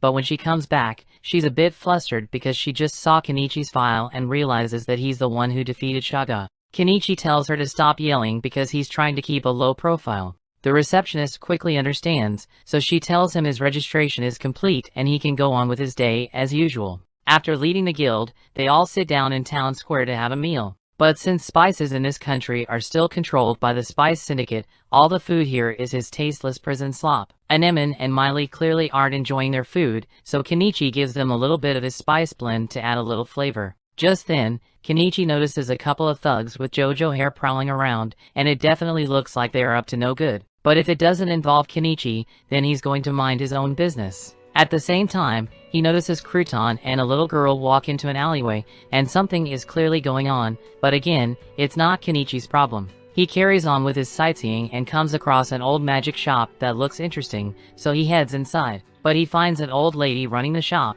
and while looking around, he notices a magic device on display, so he asks her what it does. Granny is more than happy to demonstrate its function, so she pours some water into one compartment and a lot of wine into the other. And as a result, all the water is separated out of the wine. The first thing that comes to Kenichi's mind after seeing this is that he can use it to produce his diesel without having to shave years off his life from chemical inhalation. He tells Granny he wants to buy the magic device, and she's shocked because no one ever actually offers to buy anything here. But Kenichi is a paying customer, so how could she refuse? It looks like Anemone also found something she likes because she shows Kenichi a book she picked up. Granny explains that the book is a grimoire, and as soon as Kenichi hears that, he says he wants to buy the book as well. He can't guarantee that you will be able to use it, since you need a certain level of magic power to actually use magic. After purchasing the book, he immediately wants to start reading it with Anemone, but Granny stops them because grimoires need to be registered before customer is allowed to take, so Kenichi will have to come back for it in a week. Kenichi is fine with waiting, so he and the others leave to continue looking around town. However, they end up bumping into Nianyas outside. Nianyas is surprised to see them, but he's in quite a hurry so he doesn't have time to chat. Kenichi has a bad feeling that he's about to get mixed up in something troublesome, so he wants everyone to head home, but before they could, the group spots Crouton being attacked in the alleyway with his daughter. Kenichi can't ignore it this time, so he is forced to help, but first he buys a plague doctor mask to hide his identity from the thugs. The thugs have a major grudge against Crouton, and they were fully prepared to kill him and his daughter, but before they could, Kenichi appears behind them and starts throwing fireworks. He declares that the fireworks are one of his many magic spells, and since the thugs have never seen anything like it before, they all run away scared. After making sure the man is alright, Crouton sits down by the fountain and tells Kenichi the whole story. Back when Crouton used to work as a government official, he worked hard and arrested a bunch of members of the Spice Syndicate, and ever since, they've been targeting him. Crouton's daughter asks if Kenichi and the others are his friends, so Crouton explains that he met Kenichi a few days ago and he's the one who made the book he bought for her. Mary gets excited after hearing that her favorite book was made by Kenichi, so she starts thanking him for it. But Anemone gets a little jealous, so she mentions that she helped make the book as well, so Mary thanks her as well and asks if they can make a book together sometime, and Anemone says she would love to. Kenichi is glad to see that Anemone finally has a friend the same age as her, and a few days later, Crouton and his wife brought Mary to visit Kenichi and Anemone. This is the first time they had guests, so Kenichi prepared a meal for all of them to enjoy, and from there it became a daily thing for all of them to hang out with each other while Mary and Anemone played together. However, one day Mary didn't show up like she usually does. Instead, a desperate Crouton came begging Kenichi for his help. He tells Kenichi that Mary got sick with one of this nation's diseases, and most children who contract it don't even survive one night, so he needs to do something to help her soon. He is willing to pay every coin he owns if it means Mary will survive, but he can't afford to hire a mage to cast healing magic on her, so Kenichi is his only hope. Kenichi isn't going to just stand by while Anemone's friend is suffering, so he hands Crouton a pack of painkillers and tells him to give it to Mary to reduce her fever. And hopefully he mentions something about the dosage too. While the painkillers will help with Mary's fever, they won't cure her, so Kenichi races off to go call the magic granny for help. Later that night, they all meet at Crouton's house to see Mary, and Granny can immediately tell that Mary is sick with something called chicory fever. It is treatable, but it requires the seeds of a special flower that only grows out in the forest. Someone needs to go get those seeds before morning, so Kenichi, Crouton, and Nianyas all head out to retrieve them. But as they leave, we find out that the Spice Syndicate thugs were watching the whole thing, and they are definitely going to try something now that Kenichi and Crouton are gone. The story continues. We see Kenichi and the others soon arrive at the river where the chicory flower seeds can be found, so he pulls out an inflatable raft and rows out into the water so he can get a seed. It doesn't take long for him to find a bunch of the flowers, so he picks one of the flower seeds and hands it to Crouton, who is incredibly thankful for all his help. But they haven't completed their mission yet because they still need to get this seed back to Mary so she can be cured, and they've got another problem on their hands. Nianyas senses something approaching and it turns out to be a pack of black wolves, but it's too late to retreat because they've already been surrounded. Kenichi has dealt with the black wolves before, so he buys 2 swords and hands them to Crouton and Nianyas. What's important right now is that Mary gets that medicine, so he tells them to run back to the house as fast as they can while he holds the wolves off. He then begins throwing fireworks to get the wolves' attention and lead them away from Crouton, but a small group of wolves breaks off from the pack and corners Crouton and Nianyas. Kenichi realizes Crouton and Nianyas are in danger, so he rushes back over to help as quickly as he can. But while he's doing that, we see those thugs from earlier hiding behind the trees, and they seem to be controlling the wolves with some kind of whistle. The wolves proceed to attack Nyanya's and Crouton, so the two fights back with the swords Kenichi gave them. The thugs are pissed that Crouton is somehow managing to survive, but all their malice allowed Vel to sense their presence, so she wastes no time in knocking all the thugs to the ground. Vel then starts attacking the dogman, causing him to drop his whistle, and as he does so, all the wolves stop attacking Crouton. Kenichi sees this and realizes that the thugs must have been controlling the wolves all along, and since the dogman lost his whistle, he tells Nyanya's to take Crouton and get out of here while he has the chance. The dogman manages to get Vel off and grabs his whistle to order the wolves to go after Crouton, but the wolves seem to be too scared to move. None of them have any idea what's going on, but all of a sudden a massive bear appears. Wolves realizes just how much danger they're in, so they flee the forest, and the first one to fall victim to the bear's rampage is the dogman, and after hitting the ground, he definitely looks dead. The bear then switches its target and goes after Kenichi instead, but Vel stands in its way and then proceeds to scratch up the bear's face. Kenichi thanks Vel for the help and then pulls out more fireworks to try and scare off the bear. This is 10 times the usual amount, so Kenichi is sure it will get the beast off his tracks. But to his surprise, the bear actually eats the fireworks, resulting in a massive explosion inside its mouth. While the bear is still stunned from all the fireworks, Kenichi takes the opportunity to bring down this heavy machinery and whack the bear in the face to finish it off. Now that the bear is dead, Kenichi stores his body in his inventory as well as his backhoe, and he's glad he made it out of that fight alive, but he still had to think about what to do with the unconscious dogman. A little while later, Kenichi returns to Crouton's house to see if Mary is doing better, and thanks to the medicine he got, she's going to make a full recovery, so Crouton and his wife are deeply grateful to Kenichi. Kenichi isn't the type to go around saving others, but he has to admit that helping out her made him feel pretty good about himself. Just then, he remembers that he has something important to discuss with Crouton,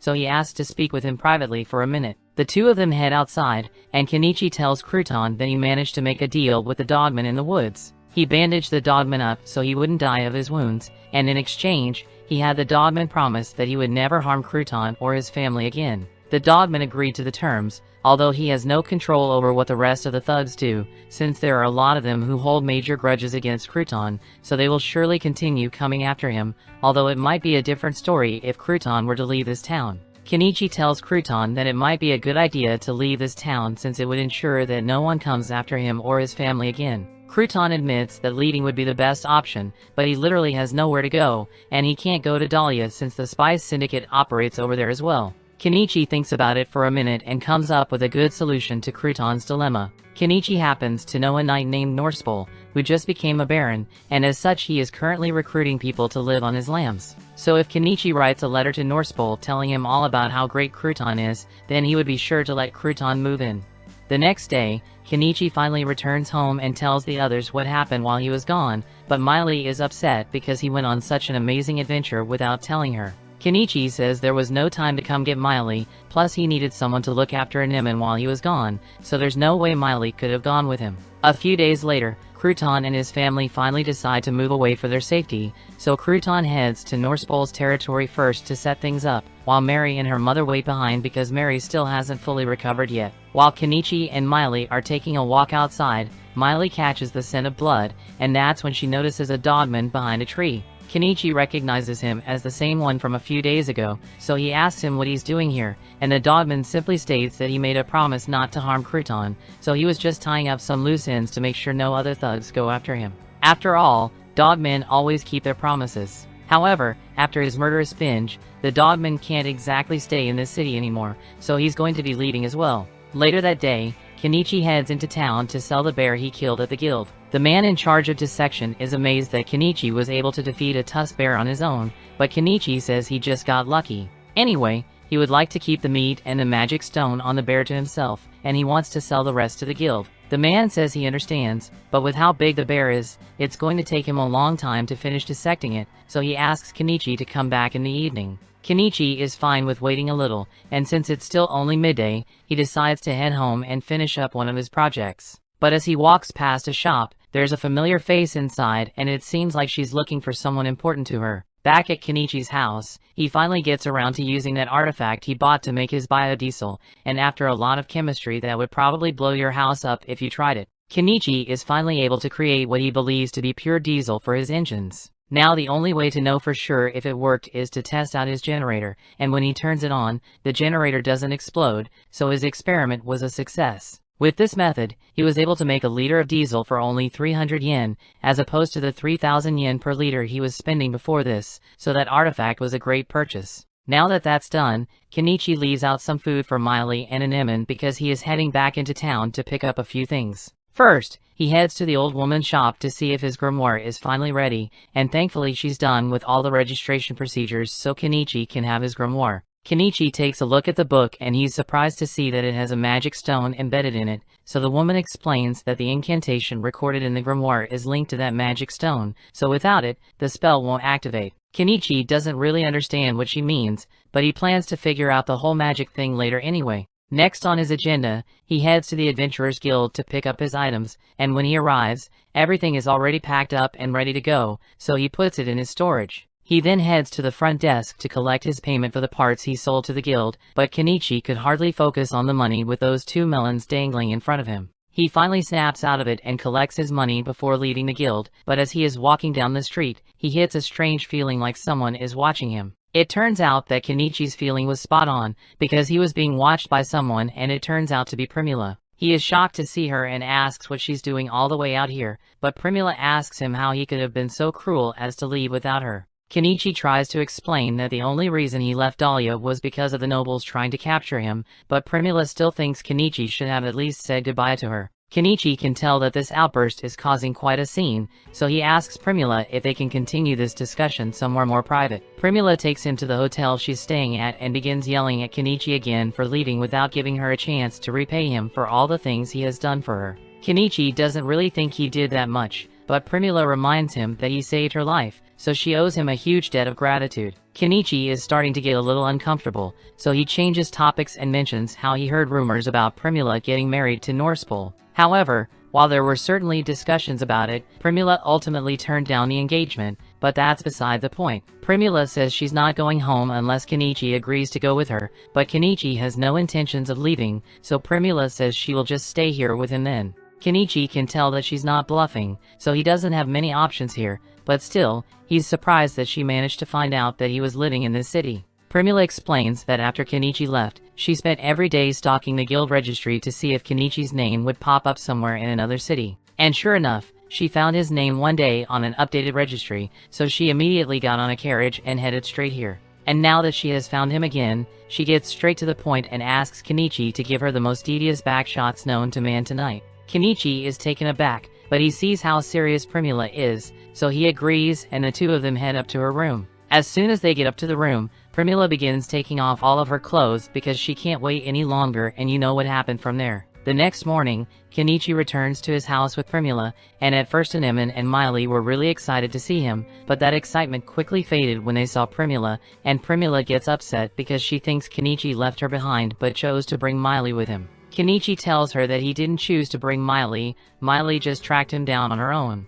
The only one he chose to bring with him was Anemone, but is Primula really going to let herself be jealous of a child? Kenichi makes a good point, so Primula calms down for now and Anemone makes Kenichi promise that he won't bring back any other women, and this gets Primula upset again because she thinks Kenichi has been bringing women home. Later that night, Kenichi gets a bath ready, but when it's time to get in, all the girls say they want to get in with him. He doesn't want to have to deal with this, so he decides to just buy a second barrel so there are two baths. Once everyone is done with their baths, Kenichi sets up a blow dryer, and after everyone's dry, he sits down at the table to try out the grimoire. He reads the incantations for a fireball spell, but as he completes the spell, his fears are confirmed because nothing happened. This means he has no magic power and he just wasted a ton of money on a book he can't use. He starts thinking of ways to sell the grimoire so he can make some of his money back, but while he was distracted, Anemone picked it up and started reading it. Only this time something is actually happening. It looks like Anemone possesses quite a bit of magic power because she was able to cast the fireball perfectly on her first try.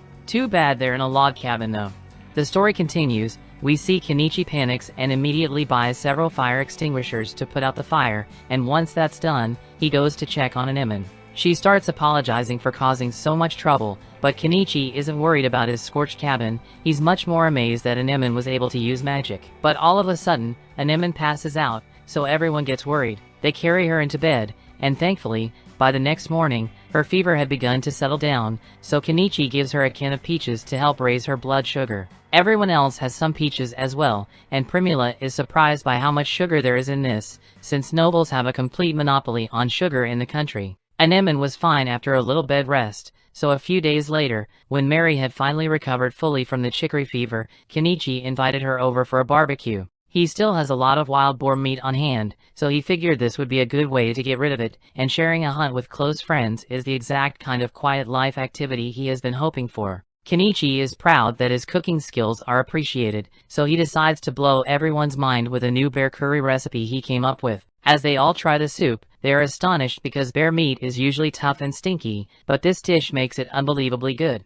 As the day goes on, Mary and Anemone play together, and Kenichi helps the two of them make their very own picture books. But this is the first time Primula is seeing the picture books, so she asks Kenichi about it. Kenichi explains that it's just a book with images to tell a story, and after a brief moment of thought, Primula identifies a target audience for the book and is already making plans to expand sales all the way to the royal capital. She asks Kenichi for permission to these pictures books because she wants to start a business in Estrantia, and Kenichi is fine with giving her a couple of books, but he asks her what else she's going to sell. Primula has already thought of this, so she tells him she can sell those canned peaches Kenichi has and the bear stew he made. Both are really tasty, so she's sure it will sell out in no time, but they're going to need someone to help with service, so Mary's mother offers to work for them. After all, she would feel guilty if she didn't do something to help after everything Kenichi has done for her and her family. Besides, Primula is still new to Estrantia, so it would be good to have someone around who is familiar with the area. Mary also offers to help since she's old enough to start working now,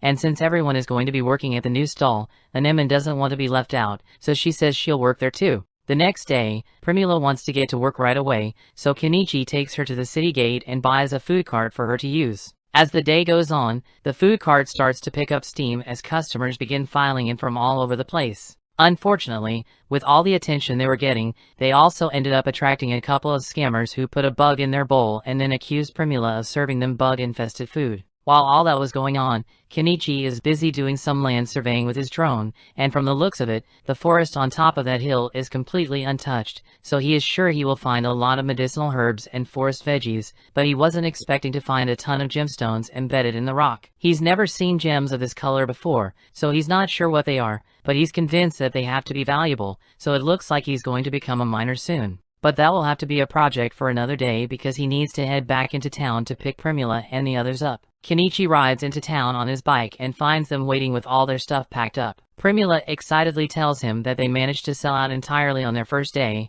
and Kenichi is glad to hear it, but he notices a new beast woman standing with them, so he asks who she is. Primula starts telling him about what happened earlier that day and how two guys were trying to blackmail with a bug, but before things got out of hand, Naomina showed up and told everyone that those two guys are scammers. She saw them when they put the bug in the food, and Naomina doesn't like scammers, so she's going to deal with the problem. The scammers got scared and ran off after that, so Primula decided to hire Naomina as her bodyguard for the rest of the day. Kenichi thanks Naomina for being such a huge help, but Naomina tells him it's no big deal. And if anything, she feels lucky to have met Primula because she got paid a silver coin to basically glare at people who cause trouble. The group heads back to Kenichi's house together, and upon returning, Miley and Anemone come out to greet Kenichi. But Miley becomes hostile when she sees that Kenichi came home with a new woman. Kenichi explains that Naomina is just a bodyguard that Primula hired, and she's only here because Primula wanted to treat her to dinner. Miley is fine with it as long as Naomina doesn't become another competitor for Kenichi's affection, so they all head inside to have dinner. Naomina gets to try some of Kenichi's bear meat stew,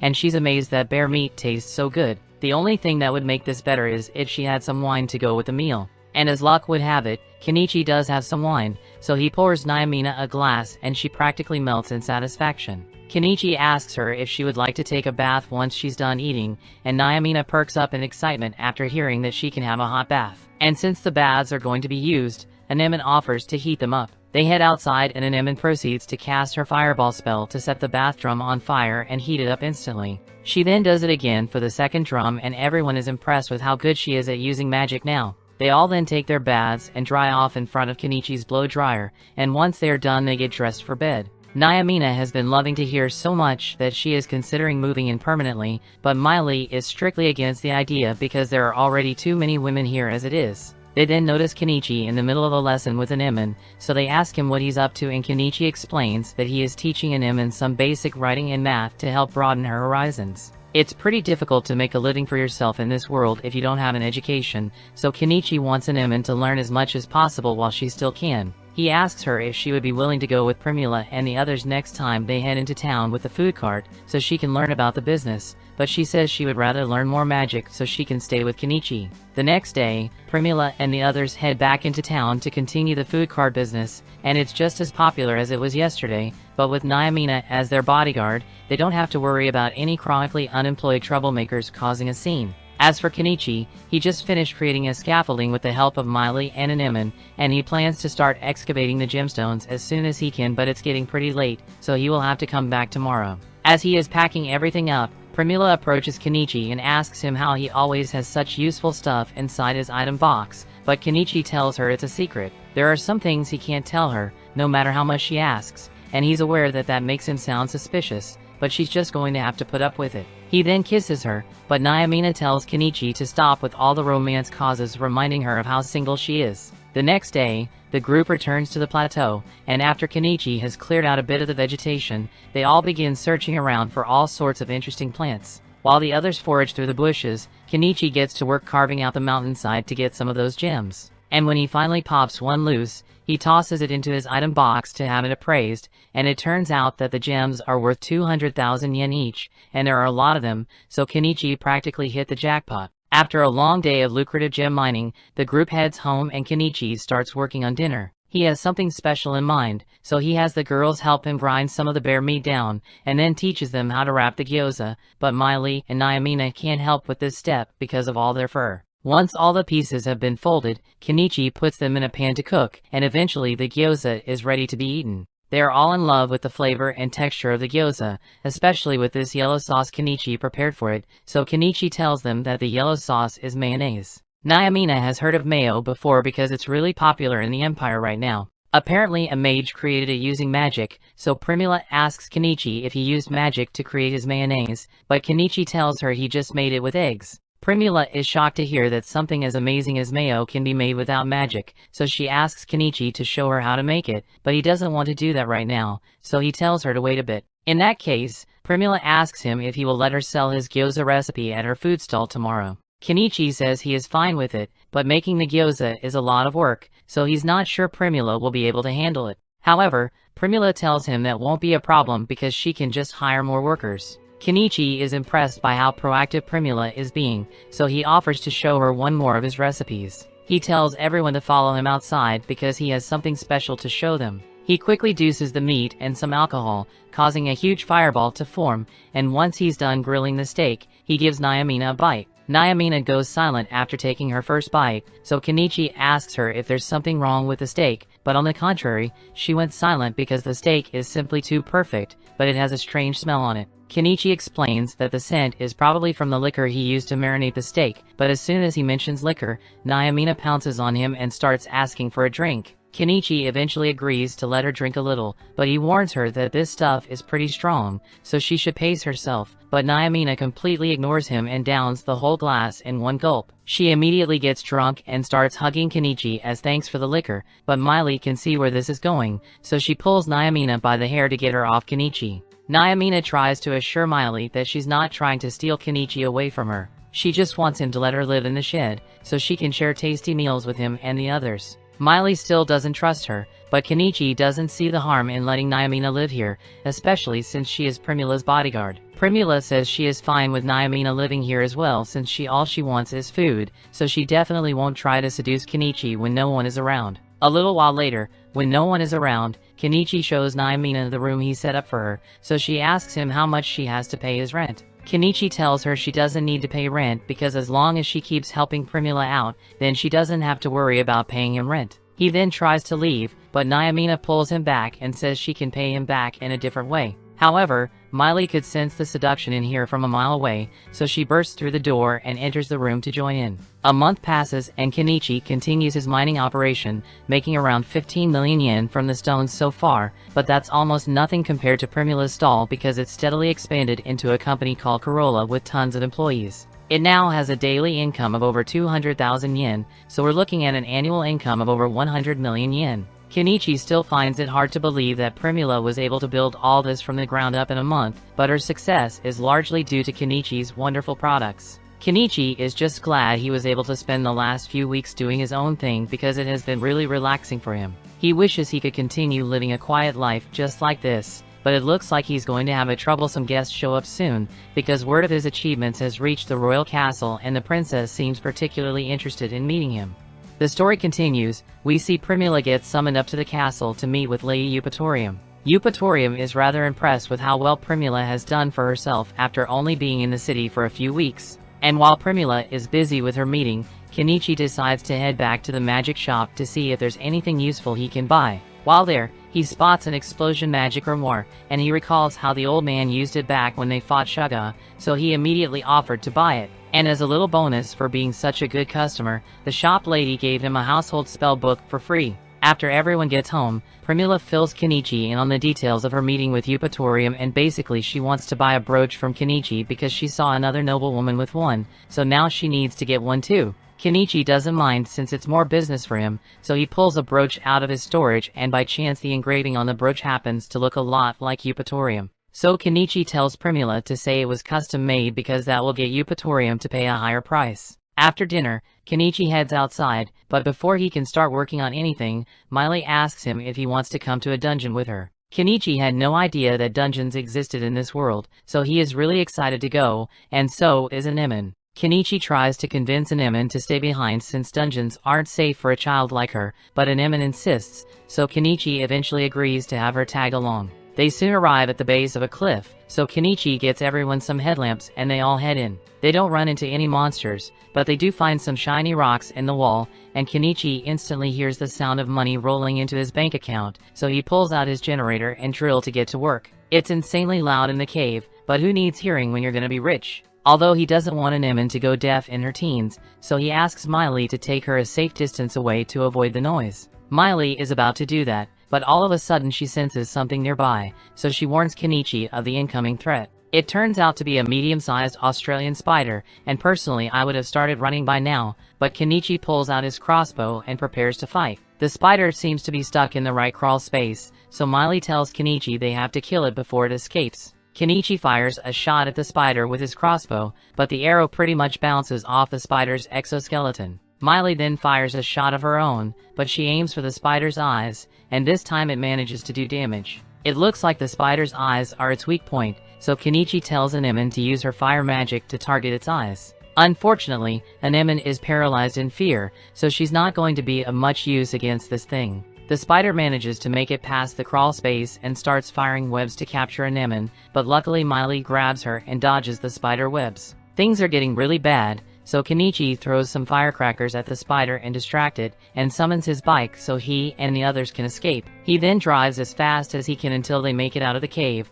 and thankfully it doesn't look like the spider is chasing them, so Kenichi drives straight home. After getting back, Kenichi tells Nyamina and Primula about what happened, and Nyamina is upset that she didn't get invited to go on such an exciting adventure. She blames Miley for leading her out, but Kenichi tells her not to get so mad because he's planning to bring her along when he returns. After all, he still needs to go back to the cave because he left his generator there, and there are still a lot of valuable gems in the cave, so he's hoping to mine some more. Nyamina is technically supposed to be guarding Primula while she works, but Primula says she's planning to take a break for the next few days, so Nyamina is free to do whatever she wants. While the girls are all drying themselves off, Kenichi recalls that he bought an explosion grimoire, so he asks Anemone if she would like to try it out. Anemone excitedly runs over to the table so she can start practicing, but before she finishes the chant, Kenichi stops her because he doesn't want the house to explode. He tells her he's glad she's excited, but she can try the spell out later, preferably far from the house.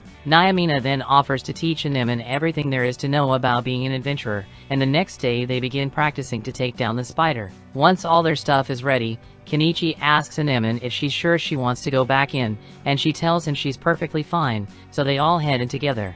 After walking through the cave for a bit, they arrive at the spot where they got attacked by the spider. Kenichi finds his generator and jackhammer on the floor nearby, and he recalls that the spider showed up as soon as he started using this thing, so he powers it up and starts hammering away at the gem to lure out the spider. A few seconds later, the spider emerges from the hole, so Kenichi summons several cans of insecticide and has everyone aim straight for the spider. And once it has been hit with a good amount of poison, Kenichi tells Anemone to use her fire magic on it. Anemone does, as instructed this time, shoots a fireball straight at the spider, lighting it on fire and forcing the spider to retreat. Everyone congratulates Anemone for doing such a good job, but they still need to finish the spider off, so they follow it through the tunnel and eventually find the spider sitting in an open cavern. They aren't letting it get away, so they all start spraying it with even more insecticide, and that finally kills the spider, but the group has even bigger issues to deal with. Specifically, the massive spider in the corner of the caverns just woke up. This one is female, so it's 5 times the size of the male one they just killed, but that means it's too big to fit through the passage.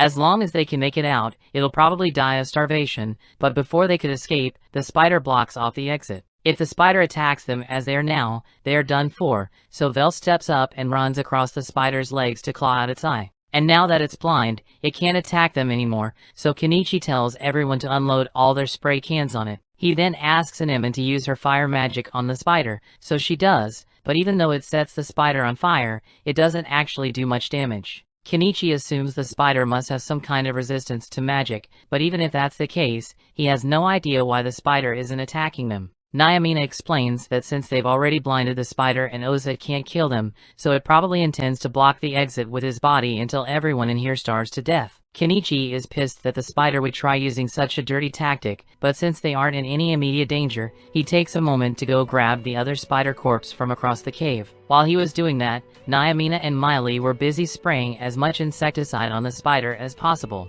But no matter how many cans they use, that thing just won't go down. They are running out of options, so Kenichi decides to take drastic measures and buys a piece of heavy machinery, an excavator. Naomina is shocked by what she's seeing and asks what this thing is supposed to be, so Anemone explains that Kenichi can summon these things to help him fight. As Kenichi is climbing into the control box of the excavator, Anemone tells him she wants to ride with him, and she won't take no for an answer, so Kenichi allows her to ride with him just this once. He charges at the spider with the excavator and tries to strike it with a shovel, but the spider grabs onto it and starts trying to climb the excavator over. Fortunately, Kenichi is able to regain control and throws the spider to the ground. He then tries to finish the spider off by crushing it with a bucket, but the worst thing imaginable happens just then: the engine stalls. Kenichi desperately tries to start the excavator again, but he's having no luck, so Anemone tries to buy him some time and begins casting the spell for explosion magic. Even though it's her first time, she perfectly recites the spell and casts an explosion that sends the spider flying into the wall. Kenichi finally manages to get the excavator back up and running, so he once again drives straight at the spider and proceeds to crush it against the ceiling until the spider finally dies. After all is said and done, Kenichi stores his excavator as well as the spider's body. And normally he would be really upset because he had to spend 10 million on that excavator, but after mining the gems, he made more than enough money to cover the costs. Once they get back to the surface, Kenichi asks Anemone if she managed to learn how to use explosion magic because he doesn't remember seeing her practice it. So she tells him that this was the first time she ever tried it, which makes them really impressive that she pulled it off. They eventually return home, and although Primula knew they were going spider hunting, she never could have imagined that the spider would be this big. After Primula calms down, Kenichi heads inside to start preparing dinner, but to everyone's horror, he plans to use an egg he found in the spider to make it. Everyone else thinks it's going to be disgusting, but Kenichi is curious about what a giant spider egg would taste like, so he starts making an omelet. He has a bunch of other stuff in there, so by the time he's done, the food actually looks pretty good. So Anemone decides to take a chance and tries a piece, and surprisingly, the egg balls taste really good. The others decide to try some too, and Primula is impressed because she can tell that Kenichi made these with cheese. And cheese is really expensive in this world because it's only made in a particular region.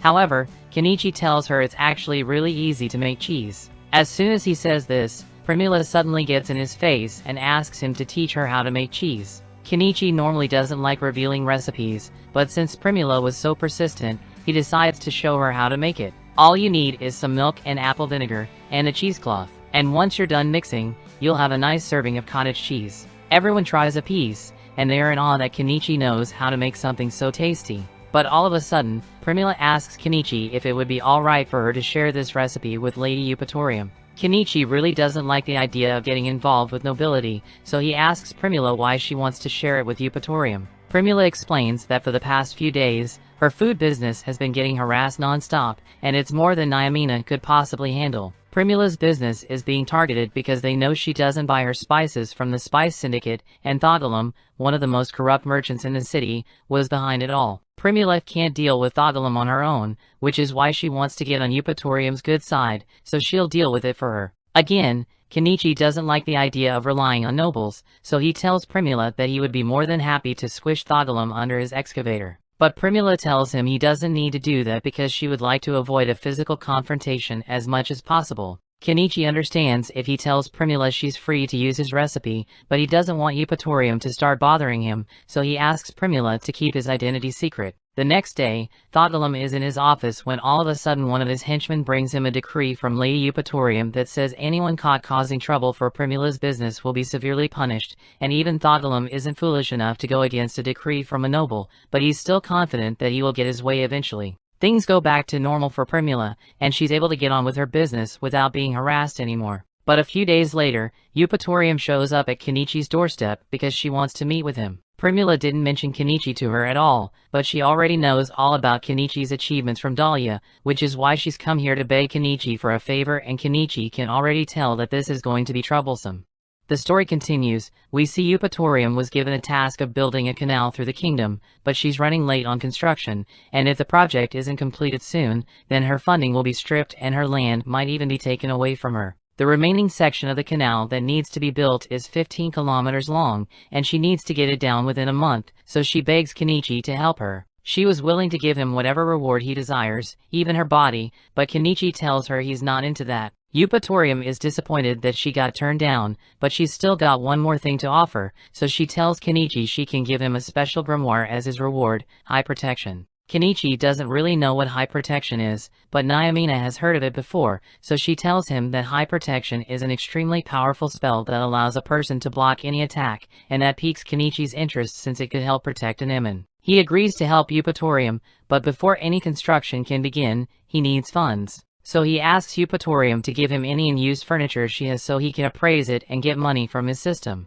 By the time he is done with all that, Kenichi earns about 120 million yen, and that should be more than enough to cover the cost of using his heavy machinery, so he's ready to begin. Everyone gets into Kenichi's car so he can drive them to the construction site, and along the way, Eupatorium asks Kenichi if he really doesn't want her body as a reward. Kenichi firmly tells her nah, I'm good, but that just makes Eupatorium upset because she knows he has no problem sleeping with beast women, so why won't he sleep with her? They eventually arrive at the construction site, and Kenichi happens to run into Miley's brothers Nyakuro, Nyamoro, and Nyanji. It's nice to see them again, but Kenichi is curious why they are out here working construction. They receive a ton of money from the payout for killing Shaga, so they should have been set for a long time. But one thing led to another, and one catnip binge later, they were broke again. All of a sudden, Nyamina comes up to see what's going on, and the second Miley's brothers see her, they practically fall in love. But moving on, Eupatorium introduces Kenichi to Porridge, the man she hired to oversee the construction work. Porridge tells her she didn't need to come all the way out here in person, but Eupatorium says it's important because she brought someone to help. She tells them that Kenichi will be able to speed up the process by a lot because he's a mage, but Kenichi tells him he's just a merchant. Anyway, Porridge has no reason to refuse additional help, so he decides to continue his work and asks Eupatorium to have a look at the bill for the equipment she will need. While Eupatorium is looking at it, Primula takes a look as well, and she's disgusted by the prices she is seeing. She asks Eupatorium to let her handle looking through the bill, and after reading the entire thing, she is sure that Porridge is trying to rip Eupatorium off. Porridge defends himself, saying he needs to make profit off the deal, and it's not like there are any other merchants that Eupatorium can order 1,000 axes from. However, he was wrong about that last part because Primula simply turns to Kenichi and asks him if he can get 1,000 axes. Kenichi buys the axes from his store and asks Eupatorium if an axe like this will work. She tells him it's perfect, but she's curious about how much he's going to charge, so Primula says Eupatorium just needs to pay 1 silver coin per axe. That's a ridiculously low price, so Eupatorium asks if Kenichi is really alright with it, and he says she can just think of it as a friend discount. Eupatorium is delighted to hear that, so she says she will buy from Kenichi instead and fires Porridge. Porridge gets angry and reminds her that he's here on behalf of the Thogalum Trading Company, so going against the moon isn't well for her. Kenichi recalls that Thogalum was the guy behind all the trouble of Primula's doll, and apparently he's so influential that even the Lord asks for his help occasionally, so getting on his bad side could cause a lot of trouble. But right now, building the canal is more important, so everyone begins work right away. Since his backhoe is going to be used a lot, Kenichi is going to need a lot of fuel, so he pours out 3 basins worth of fuel, and a few minutes later they finally begin working. Kenichi's machine is a huge help since it can do work that would take them hours and only a few minutes. After a long day of work, Kenichi prepares a meal for his friends and offers some to Eupatorium. She's surprised that he can make such decent food even though he's in the middle of the forest, and it tastes absolutely delicious too. Kenichi notices Nyanji and the others staring at the food from over there, so he invites them to come eat with him. But they aren't the only ones who are hungry right now. Pretty much all the workers are starving because the tavern they usually go to is in the city, so it'd be too expensive for them to go make the journey. Primula feels bad for them, so she comes up with an idea and asks Kenichi for permission to use his recipe to feed all the workers.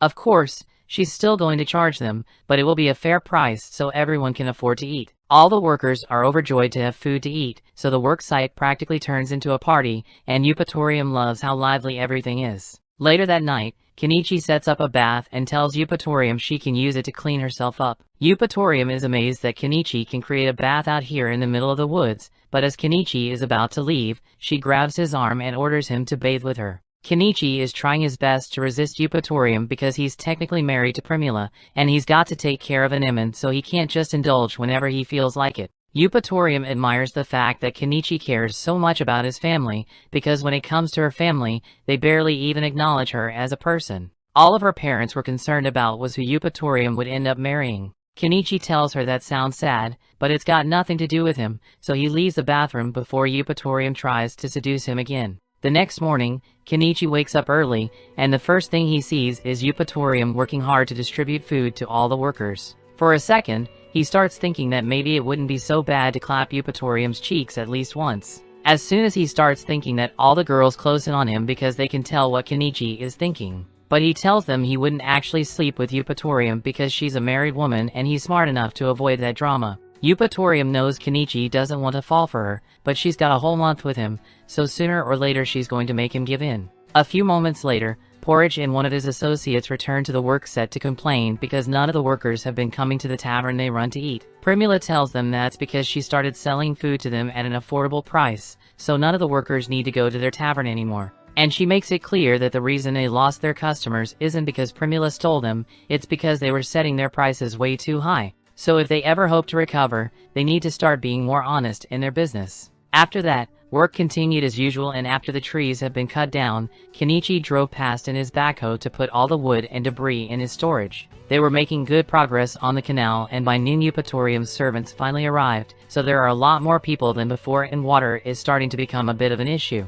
He could buy it from his store, but that would be really expensive, so he decides to make a deal with the beast folk instead. They tell them about a nearby spring, but it's pretty much impossible to reach unless you have cat-like agility, so Kenichi offers to give them alcohol if they fetch water for him. The beast folk really love alcohol, so they eagerly accept his deal, and before long, Kenichi's water supply issues is resolved. While all the beast folk are enjoying their alcohol, Kenichi says he's going to go to bed. But before he can leave, a drunk Eupatorium puts her arm around him and starts dragging him off to the bedroom, and let's just stay Kenichi folded. A little while later, Eupatorium falls asleep, so Kenichi leaves the guest room and tries to head back into the main house, but Anemone doesn't let him in because she knows what he did. Eventually, a Strange's section of the canal is completed within the 1-month deadline, and is officially opened during a ceremony where the royal family was present. Kenichi wanted to avoid the ceremony altogether, but Eupatorium ended up pressuring him into attending anyway. And in the middle of the ceremony,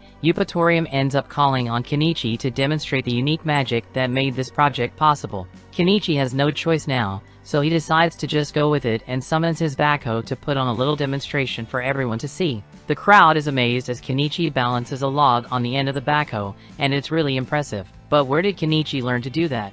After the ceremony is over, Eupatorium is approached by Viscount Thunberg, and he can't believe that the mage who defeated Shaga is really in Estrantia. He was sure that Eupatorium would end up losing her land and have to flee the country, but Eupatorium laughs in his face and tells him his joke is almost as funny as that sorry excuse for a mustache on his face. Kenichi sees all this happen, and he assumes it's just a rivalry between nobles, but Primula notices something unsettling. There's an old man in Thunberg's carriage, and it's the same man who was stripped of his status in Dahlia after it was discovered that he was the one who hired Shuga to kidnap Primula. The next day, Kenichi meets with Graham, Eupatorium's husband, and he wants to personally thank Kenichi for all the help he offered in completing the project. Till now, he hadn't really put much effort into maintaining his territory, but after nearly losing it because of the deadline, he's ready to turn over a new leaf. Also, there's one more thing he wanted to talk to Kenichi about because he found one of the pictures Kenichi sold a while ago, and he really wants to know how Kenichi made them.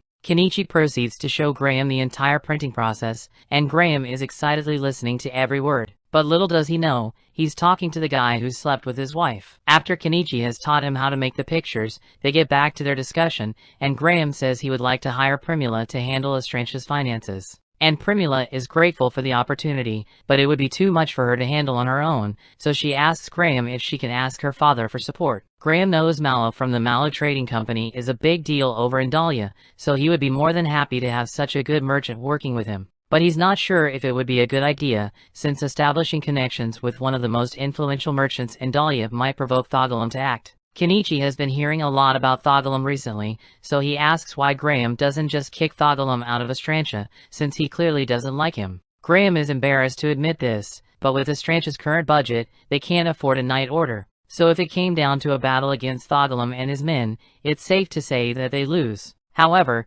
Eupatorium tells her husband that they stand a good chance of winning since they have Kenichi and his magic machine, and she's sure Kenichi would be willing to fight for them after all, he's her friend. Kenichi doesn't like how he keeps getting involved in troublesome things, but since the situation is pretty serious, he agrees to help fight Thogalum if it ever comes down to it. Later that night, Kenichi and the others return to their original spot and Kenichi puts their house back in its place. They also got the high protection grimoire that Eupatorium promised them, so Anemone can start learning to use the spell soon. But for now, everyone takes a bath under the stars to relax. That brings the episode to an end. Thanks for watching. Want next part? Subscribe the channel and turn on notification bell.